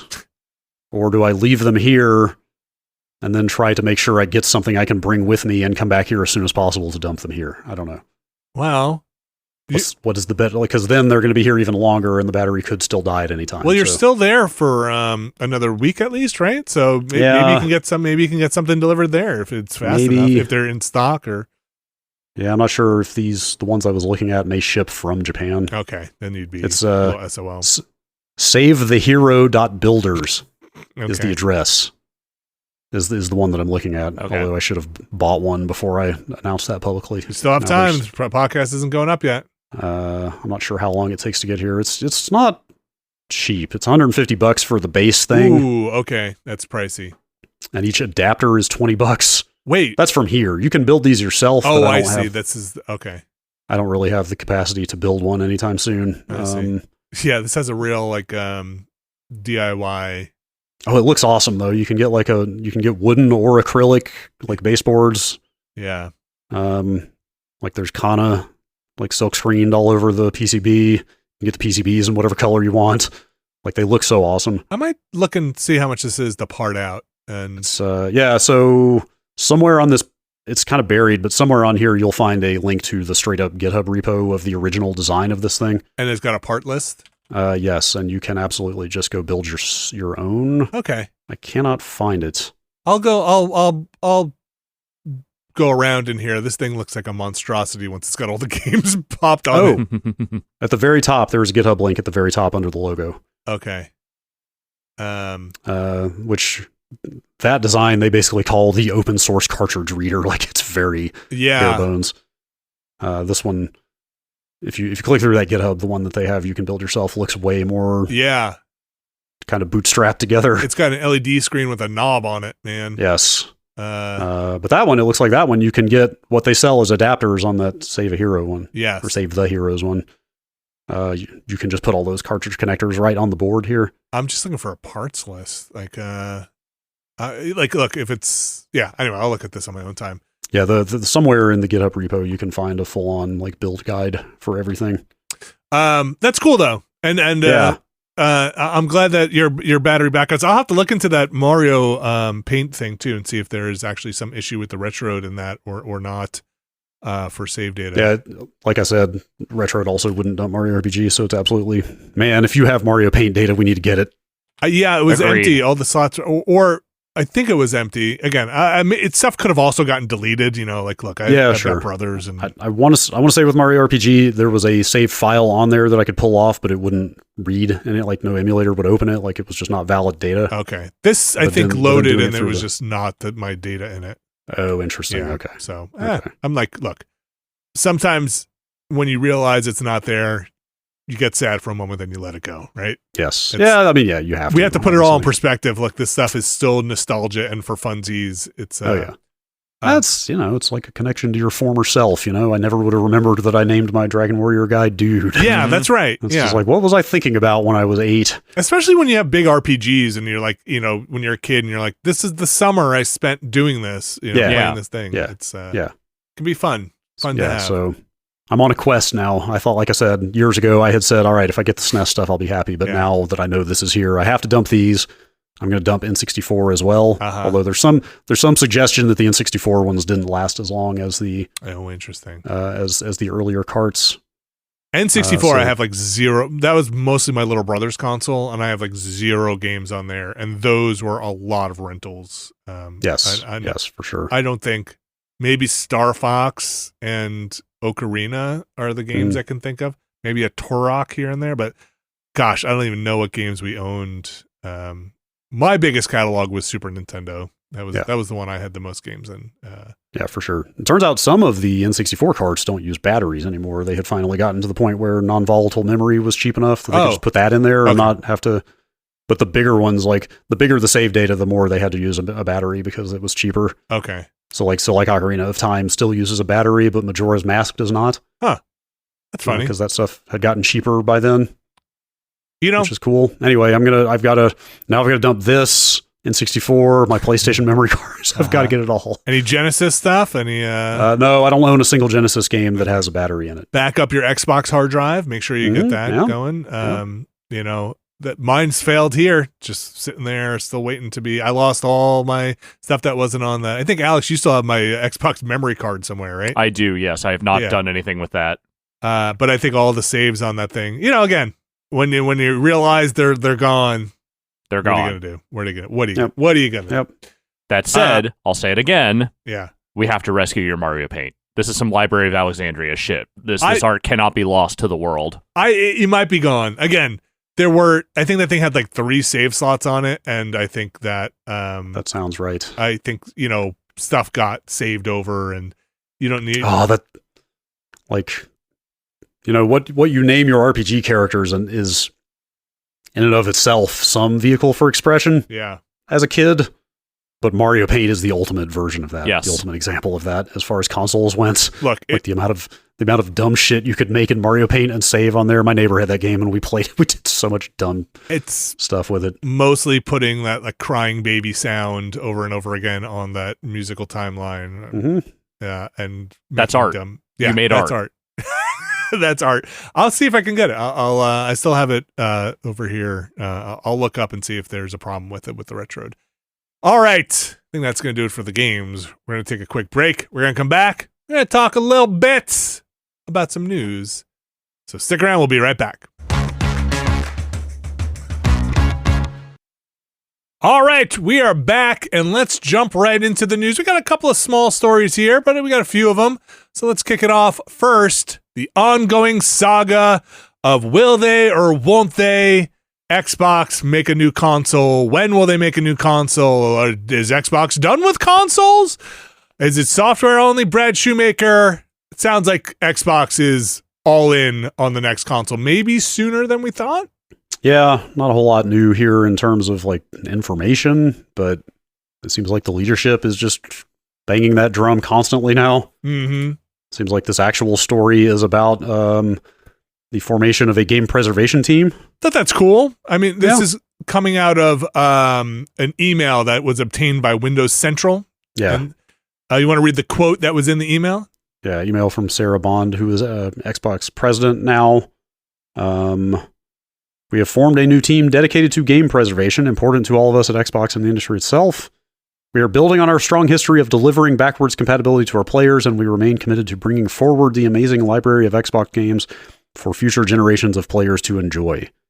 So that's like the actual gist of this email. I guess we'll get into the new console thing in a second, but like, I wonder what that means.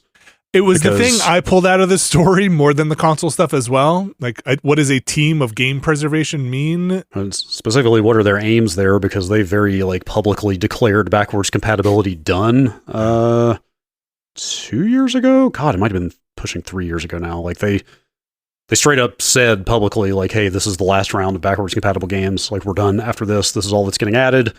Like they actually trotted engineers out who did that stuff to do like press interviews as it was ending. So it seems like they're maybe reopening the vault or something here. It says right here, a strong history of delivering backwards compatibility to our players. And they remain committed, Brad. Yeah. I mean, they're not wrong. Like, the Xbox backwards compatibility is pretty incredible. Yeah. It's maybe one of the things they have most over-delivered on in the last couple of generations. Yeah. I don't know if this means maybe actually going and trying to add more games, even though they said they were done, or maybe it means trying to keep online services running for old consoles. That would be nice. Or maybe, again, just spitballing, not a lot of details here, offering a service by which you play remotely these old games that are no longer supported on a current piece of hardware, but the kind of like PlayStation has offered, playing PlayStation 1. Is it 1 games you can get through their remote service? PS1 and 2. Okay, so maybe something like that too, where they're firing up an Xbox somewhere, instance of an Xbox, and they're playing there. I don't know. I don't know. Do any of the backwards compatible games run over streaming now? I'm not sure. On the Xbox? Yeah. I don't know. I mean, I Xbox wise, again, they on the current generation stuff, bringing in old Xbox arcade stuff, and that's been pretty good, at least from my experience that I've explored it. But it would be nice if, Xbox has a little bit, not a shallower, but shorter back catalog, coming in. Yeah, it's a shorter history overall. Shorter history, so getting that stuff now would be great, and making sure there's a path forward for it. So, game preservation. Yeah, I'm curious to see what this means. But then also in the email was the line, "We are moving full speed ahead on our next generation hardware, focused on delivering the biggest technological leap ever in a generation." So that's not that different, I guess, from what they said in that podcast a month or so ago. Do you believe it? Yes. Not that they're not making a new console. That'll be the biggest generational leap ever. I think I mentioned before, if there's like significant like machine learning upscaling type stuff in there, if it's both the lift you get out of a normal console leap one to the next, plus a bunch of assists from new technology like that, let you squeeze even more performance out, then I could see it. Okay. I assume that's what they're referring to. Not just a like brute force linear increase in computing power, but new technologies like that help you kind of like force multiply what you've got. I'm going to segue into our next story here by asking this question. Do we hear about this summer? No, I doubt it. I doubt it. Highly doubt it. I don't think it's far enough along from the tiny little bits I've heard. Okay.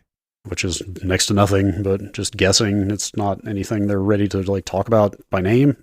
So if there might be a tease. There could be a more explicit tease than they've done so far of, the next vapor Xbox chamber is coming. The next Xbox will be coming in 2026. I doubt they've ever put a date on it like that, but like they need some kind of hype. They need some kind of like counter to Sony's dominance.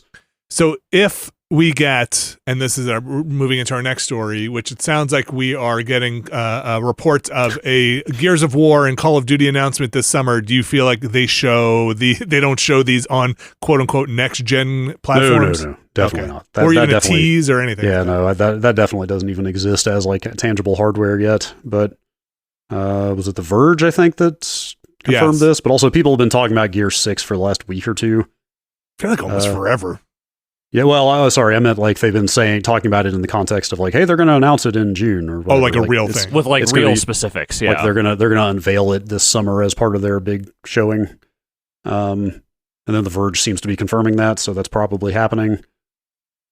Yes, and also Call of Duty.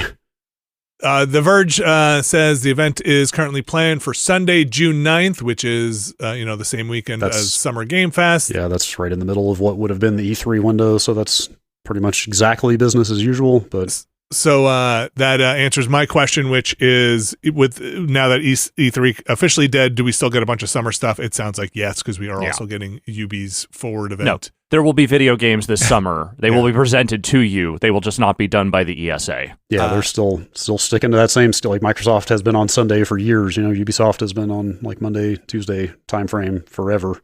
So they're still sticking to old habits, even if they're not like bound by ESA schedules anymore. So this is not confirmed yet by Microsoft, but sounds like Gears and a Call of Duty, like you said. Which I'm like academically curious what Gears 6 is, even though Gears 4 and 5 have done not much at all for me. But I guess I'm curious to see if they actually do anything different with it. Yeah, I'm curious too. Like, what do the modes look like? What does a horde mode look like in a 2024 Gears? Is it an extraction shooter mode in a Gears? I could see something like that. I mean, Gears 5 went in a kind of a quasi open world direction, not really, but kind of a bit. Yes, but then they walk back after Halo Infinite some of that design and maybe say, look, that didn't pan out? I don't know. There are a lot of questions there. Also, this Call of Duty will be, the first one published. I wouldn't necessarily say developed, but because probably a lot of development happened under Activision proper, but published under Microsoft. And what kind of hooks are in it there? What does that look like? So yeah, it's also interesting to see like Activision had gotten really addicted to announcing during the NBA stuff. Like they announced Call of Duty during NBA games for a long time. Yeah. And now Microsoft's like, nah, that's ours now. We're going to do that at our events, not professional sports. Also, I just think it's kind of funny to go from a story about the new Xbox being closer than you think potentially to new Gears, new Call of Duty. Yeah. It's just like, hey, sequels. They got franchises. You're going to get more of them. In fact, they have more franchises than they had, let's say, about a year ago. Yeah. So maybe there are new games coming as well, to be clear. Yeah, there's also, I think, it's, along with the announcements there, I think that story had talk of Indiana Jones and Microsoft Flight Simulator Avowed. Mm-hmm. Yeah. So that stuff. The thing that I wonder is, do you wrap up a Gears of War story in 6 on this console and then reboot that thing on the next gen console from the ground up and we're doing a Gears of War remake, all new tech. Look how awesome this looks. We finished the story. We finished the fight in Gears 6. We're rebooting here.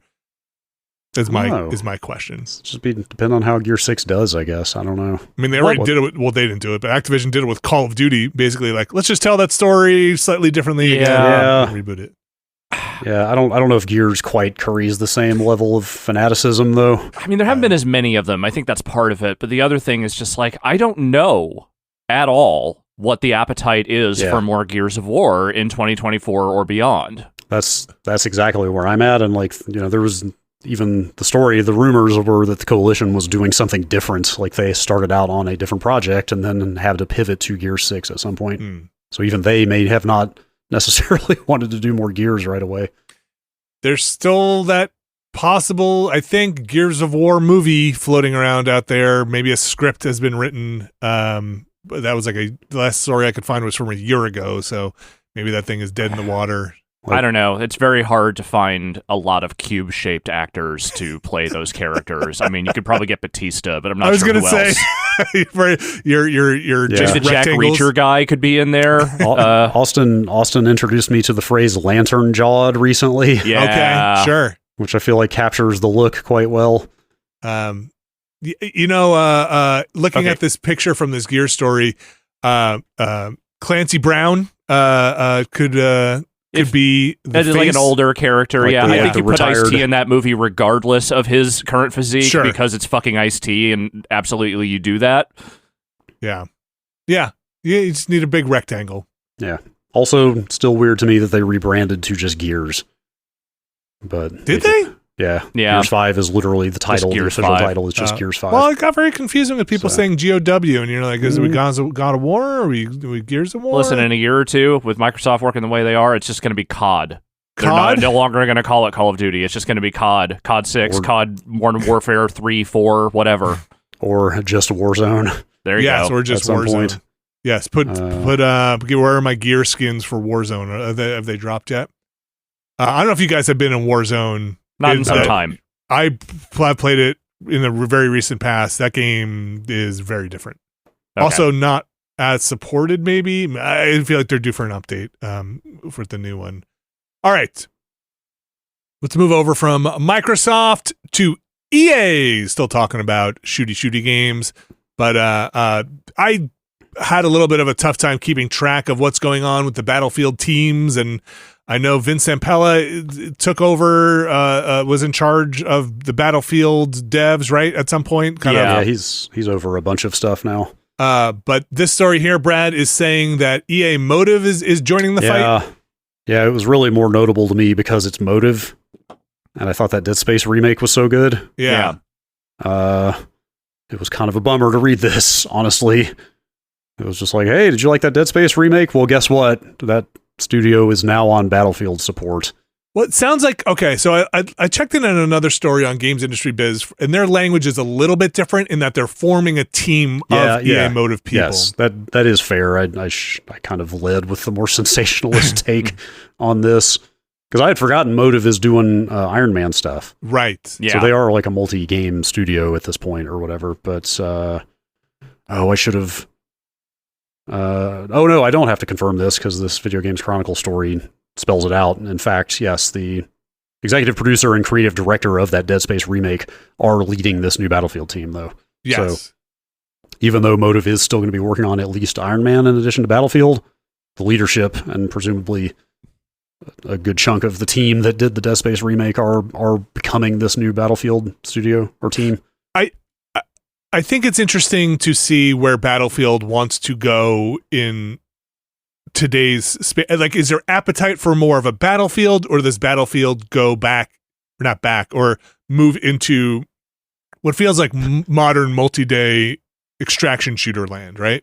Do they go for big 64-64, versus mode with vehicles and all this stuff, or do they kind of rethink some of their modes to cater to that audience? I'll be curious to see what or did they go, are they going to add more narrative stuff in here? Because that's some of this announcement is like, we're putting this team together for story and narrative driven. That's what Motive kind of was founded as, was a more story driven, action adventure studio, more or less. So it sounds like that's how this is being positioned. I think Battlefield, and clearly EA thinks this as well, could use a little shot in the arm. And some redirection. The last one I think did okay, all things considered. It did have a sizable player base for a while, but it wasn't that good. I mean, I'm certainly not a person to ask. I didn't love what I played of it. It sounds like it maybe did get better as they added to it over time. Yeah, I mean, it kept a sustained player base for a good long while, so I assume they had to have done something to it to make it better, because it was not good at launch. It was not well received at all. I wonder if that remix mode kept up with all the other weird modes and maps and stuff in it. Yeah, they've got to figure out what the future of that franchise is, though, and I guess this means no Dead Space 2 remake. I wouldn't, maybe not right away. Well, yeah. I just, specifically seeing the people they are pulling onto this team makes me feel like probably most of the people who did that remake, or a lot of them at least, are probably getting pulled onto this as well. It could be the people they're pulling off don't have much to do right now in a Dead Space 2 remake. Maybe, if they're story and narrative people, maybe it's in some asset generation stage or something, I don't know. But I certainly wouldn't expect a Dead Space remake anytime soon. Yeah, this reads to me as like Battlefield was a cash cow for us, and oh god, we've got to figure out what to do to get it back. Yeah. Yes. Here's what you do. What? Battlefield 1944. Uh-huh. You're saying it'll never work. We got to go back, Jack? That's right. They did 42. They did 43. It's time. They did future. They did modern. They did World War II. Climate change. Yeah. They did World War One. They did World War One. They've been all over the place. There was a Vietnam. Civil War. That's right. There was a Battlefield Vietnam. God. Oh my God. I forgot about Battlefield Vietnam. Not one of the better ones from what I remember. How did I forget about that? Yeah. That was early. That was a very early one. I think that was when we were at GameSpot. Yes, it was. Bring back Bad Company. Yeah, a lot of people like Bad Company. I'm not one to ask because I just want them to remake Wake Island endlessly. I think that's like what that remix mode was, wasn't it? Just people remaking Wake Island? Probably. Wake Island, absolutely the 1-1 of Battlefield games. Island Wake. Yes. Go get Remedy in. And there you go. Yeah. All right. This next one here is a weird one. It's speculation. This is very strong. Stand up and yell McDonald's at your TV or your Kinect bar. I do that every day of my life, man. Just waiting for the one day it works. So, Brad, fill me in here because I'm kind of a idiot in this space. But Roku has TVs. Yes and no. Not branded Roku. Well, they are kind of branded. They're made by existing manufacturers. TCL. Trying to think who else. TCL does a lot of them. Some others that I can't think of. Roku licenses. They basically license their technology in a way that puts a Roku invisibly inside your TV. And it's like integrated at the OS level of the TV. It's like how LG TVs have WebOS. Yeah. A lot of TVs have Google TV now. It's that same thing. It's a lot of TVs have Roku built into them, and it's basically the same interface you would get on a discrete Roku box, but just in the TV. Okay, that makes much more sense now, because in reading this story about Roku's want for a patent for this technology, I didn't understand how it would work if you're hooked up externally to a Roku box. But this does not apply to a box. Who knows if this will ever come to fruition, but man, would it suck. Brad, you want to describe what this nightmare future would be? Roku filed for a patent on technology that would essentially sniff your HDMI signal from whatever device through your Roku TV. And if it found it had been static for too long, they would hijack the signal and start overlaying ads on it. Yeah. So somehow, I don't know if they would be able to see if you're paused in a game. Or presumably they would just be watching for any changes in the image. Yeah. And you would hope that literally any change would be enough to throw this off. Who knows how they would implement it if they ever do. Like, at best, this would have to be like, no, not a pixel has moved for 20 minutes or something like that, because, I mean, they shouldn't do this, period, to be clear. Right. No. What I mean is there's plenty of games that you pause to a menu and nothing moves except like a timer in the bottom or something like that. Yes. I think this is a garbage use. I think I would... Yeah. Well, let's just hope this doesn't come to fruition. We've seen plenty of patents stuff get patented that doesn't come, or it comes in some other form, but... This could never happen, but Roku is extremely ad heavy. And I'm not shocked at all that they would love to do this if they could get away with it. Yeah. Absolute worst case, if you get stuck with something like this, it's solved by a separate box, which is usually a better experience anyway. The other thing built into the TV. The other thing that is potentially in this patent, and according to this Video Games Chronicle story, I'll just quote, the patent also explores the idea of studying the HDMI image to determine what sort of content has been paused so it can provide ads that fit its context. Garbage. Yeah, that sucks even more if they're actually doing like some kind of analysis of the image to figure out what it is you're watching or playing. Yeah. And then having to send that out to retrieve the ads. Super sucks. Yeah. So pretty garbage. Anyway, again, don't necessarily throw your Roku in the trash yet. This is just a patent application. Doesn't mean implementation. But or if you really love the Roku, you can just buy a separate one. I mean, again, it sucks to have to buy hardware to get around some crappy policy, but yeah, a separate Roku box would not be subject to this. God damn, you buy a TV and then the TV serves you ads. I mean, that's kind of what they've been angling toward all along here. So yeah, start televisions, man. They're a nightmare. Literally, like, you will never own a thing ever again. Like, truly own a thing. Nope. It was a real trip hooking that NES up to a CRT around here and remembering how fucking basic TVs used to be. Like, I couldn't find the remote for that TV. Didn't need it. Didn't need it. Like, who needs it? More than enough functionality exposed through buttons on the TV to do what I needed to do without a remote. Like, imagine that now. Come on. It's a good segue of what do you own? How do you play it? How do you access it? With Nintendo. Nintendo always at the forefront of what do you own? Shutting things down. Yeah. What do you own? What are you allowed to do? We talked about this before, but the Wii U servers are down. 3DS as well. In the 3DS, so connectivity in games in certain places is compromised or non-existent natively. So, everything. So nothing online works on either of those platforms anymore. But you can still re-download stuff from the store, right? Yes, I believe that's the case. Yes. But of course, people have gotten around it. Brad, what's going on here? Yeah, that Pretendo project has been going for a while. I think we've mentioned it before. It's already like an open source replacement for the Nintendo Network stuff from this era for those consoles. I think it's just yesterday at the time of this recording 2 days ago, I believe, that the server shut down officially. The Pretendo people apparently had just been sitting on this. They I believe they said explicitly hey, we were waiting for the servers to go down to debut this. Yes. But they found a way without homebrew on the Wii U to redirect your Wii U to their replacement networking stuff. Yeah, so you just go change your DNS, your servers, and for now... it's hard to... I don't know. That should tie in. Wouldn't patch something like this. They do say that certain things that use signed certificates will not be supported. SSL libraries are not... so it's an exploit in the Nintendo SSL implementation. So any game that uses its own version of that, I think Watch Dogs is one they mentioned. Yeah, the YouTube app. Anything that doesn't use the console level SSL stuff will not benefit from this, but all first party Nintendo games do, which is it's cool. Because I'm still weirdly reluctant to jailbreak old Nintendo consoles for some reason. Same here. I don't know why exactly that is. You get less functionality than if you do it the homebrew way. You still have to use homebrew on 3DS to use this at all. Oh, you do? Okay.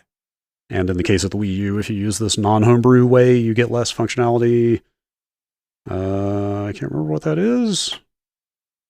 But anyway. And just to be clear, again, Nintendo still has the ability to patch your Wii U, as you can. So I don't know if this will get patched out or they'll blacklist certain servers. I don't know. Nintendo. It's Nintendo. So yeah. I don't think unless they put out a firmware update, I don't think they could do anything to defeat this. I don't think they could block DNS servers, but I don't know if they could patch out blacklisting. Custom DNS is going to be necessary for certain things, but I don't know. It's Nintendo. I don't put anything past them for trying to wall off their stuff there. Lastly, here as we cruise through the news, I like Dredge. It was a good game. It's a good game. I feel like the atmosphere of Dredge is great. I feel like the gameplay of Dredge is good to great. I really enjoyed my time with it. Seems like I'm not the only one. Apparently, they want to make a movie out of Dredge. Now, we just talked about a Gears movie. I feel like we talk about video game properties getting licensed for movies all the time, and those movies just evaporate or never happen. This could be the case here, but this is being picked up by Story Kitchen, which is co-founded by the Sonic the Hedgehog movie producer and DJ2 Entertainment founder Dimitri M. Johnson. So maybe this will happen. The other options they have are, or Johnson at least, is behind the Tomb Raider Legend of Lara Croft. And then I don't remember this, but the article said there's an in development Streets of Rage thing going on. I think I remember that getting announced, though. It felt like a million years ago. A Toe Jam and Earl thing. And It Takes Two thing. Oh, that I do remember. Because I remember saying, that's a terrible idea. You should not do that. Yeah. Guess what? They're going to do it. I think it could be cool. The Dredge folks say, we are excited to partner with such an experienced studio team to bring the world we created to live action and ignite the imagination of audiences across the globe. I think with the atmosphere in this, you could do something pretty cool. You could do something fun with that, definitely. Unlike some of these other things, which I am poo-pooing, I am saying this actually, I think, could be a neat idea if you get the right filmmakers behind it. And the right cast. Like, you could have some real fun with this, I think. It's, some really creepy, good vibes in Dredge about like a kind of, just a fisherman trying to make his way and some horror, some ancient god horror. Surprisingly, like small scale game to get optioned for a movie. It's usually the biggest of the biggest AAA. But that's the thing. If you're not trying to ride a wave of, like, let's say, a Super Mario Brothers level of cultural cachet, you can probably snap those rights up pretty cheap if you think you can make a fairly low to middle budget thing around it. Yeah, that's fair. That would be cool to see more of that kind of thing. Totally. Yeah. There's lots of games that I think that would actually translate very well to cinema if you just take the premise of it and then realize that you just need to build it out in a different way. It's just that nobody does it because, one, video game movies were terrible for decades, and now the only ones that are successful are the biggest franchises. Rocket League movie. Uwe Boll tried this, remember. Yes. The problem was the talent, not the concept. Yeah. And also I think in the age of like prestige TV and the studios, or maybe we're past that age of funding almost anything, money might be out there, but who knows in 2024. Yeah, that Fallout show starts this week. Yeah. The Amazon one, right? Yes. Yeah. I thought I saw some pretty positive, like I heard some okay buzz about it, and a lot of praise for Walton Goggins, at least. Reviews came out this morning. I have not looked at them yet. I am in possession of a screener of it that I didn't get in time for this podcast. Okay. But by the time people hear this, I think it will be out, or maybe the next day. Okay. I'm really curious about that. It looks pretty decent. Yeah, I saw the trailer, and again, depends what they do with these things, right? Yeah. Depends on the tone, a lot of it. Yeah.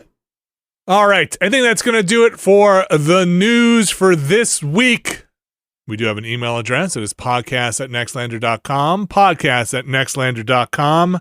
Brad, you want to do one email here? Yeah. I have a longer one that I think I will save for next week. Okay. When we have a little more time. I'll read this one instead. Joe from New York. Mm-hmm. The Toy Store version of Supermarket Sweep you guys were talking about last episode was called Super Toy Run and was hosted by the same host as Nickelodeon Guts, Mike O'Malley. Yep. Nice. According to a Reddit user who participated in the show when he was a kid, the area where the run took place was set up so that things you actually wanted were on the shelves. That's awesome. So, Vinny, you would have had an aisle of Transformers in your toy run. Hell yeah. Also, apparently Mike O'Malley was really cool and gave a lot of tips about how to make the most of the run, including that anything that fell on the floor was as good as being in the cart. That's awesome. That's the right move. I remember reading this post of a few years ago when it came up, and this sounds familiar. Yeah, yeah. And the thing I was really struck by is that this sounds like it might have been the one thing from our childhoods that wasn't actually horrible behind the scenes. Like Sure. It actually was the dream thing that you envisioned it to be, and it was kind of awesome. Last little bit here. It must have felt great to bomb down a toy aisle and rip shit off the shelf, racking up thousands of dollars in toys. It must have sucked for the parents who probably definitely had to pay taxes on all those toys. Again, for the kid, still a dream. The parents, look, your kid got to be on the toy run. You pay those taxes. Yeah, seriously. Yeah. I'm a fan of a company doing stuff like this, like making good all the way. Like, if I remember how it works, this is just a random example, but the International, the Dota 2 tournament every year, I believe Valve also provides money to... how does that work? No...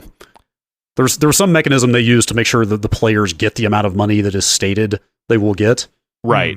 And so the actual thing is the actual amount of money you win is the amount with the tax included, so you get the actual prize number. Yes, like they make sure that the winners of the tournament get the actual stated amount of the prize pot and not just like some 60-70% of it or whatever. Okay. Do you mean to tell me that a thing that has Valve involvement is designed to make it so that your tax burden is not as bad as it could be? Yeah, that seems to be the case.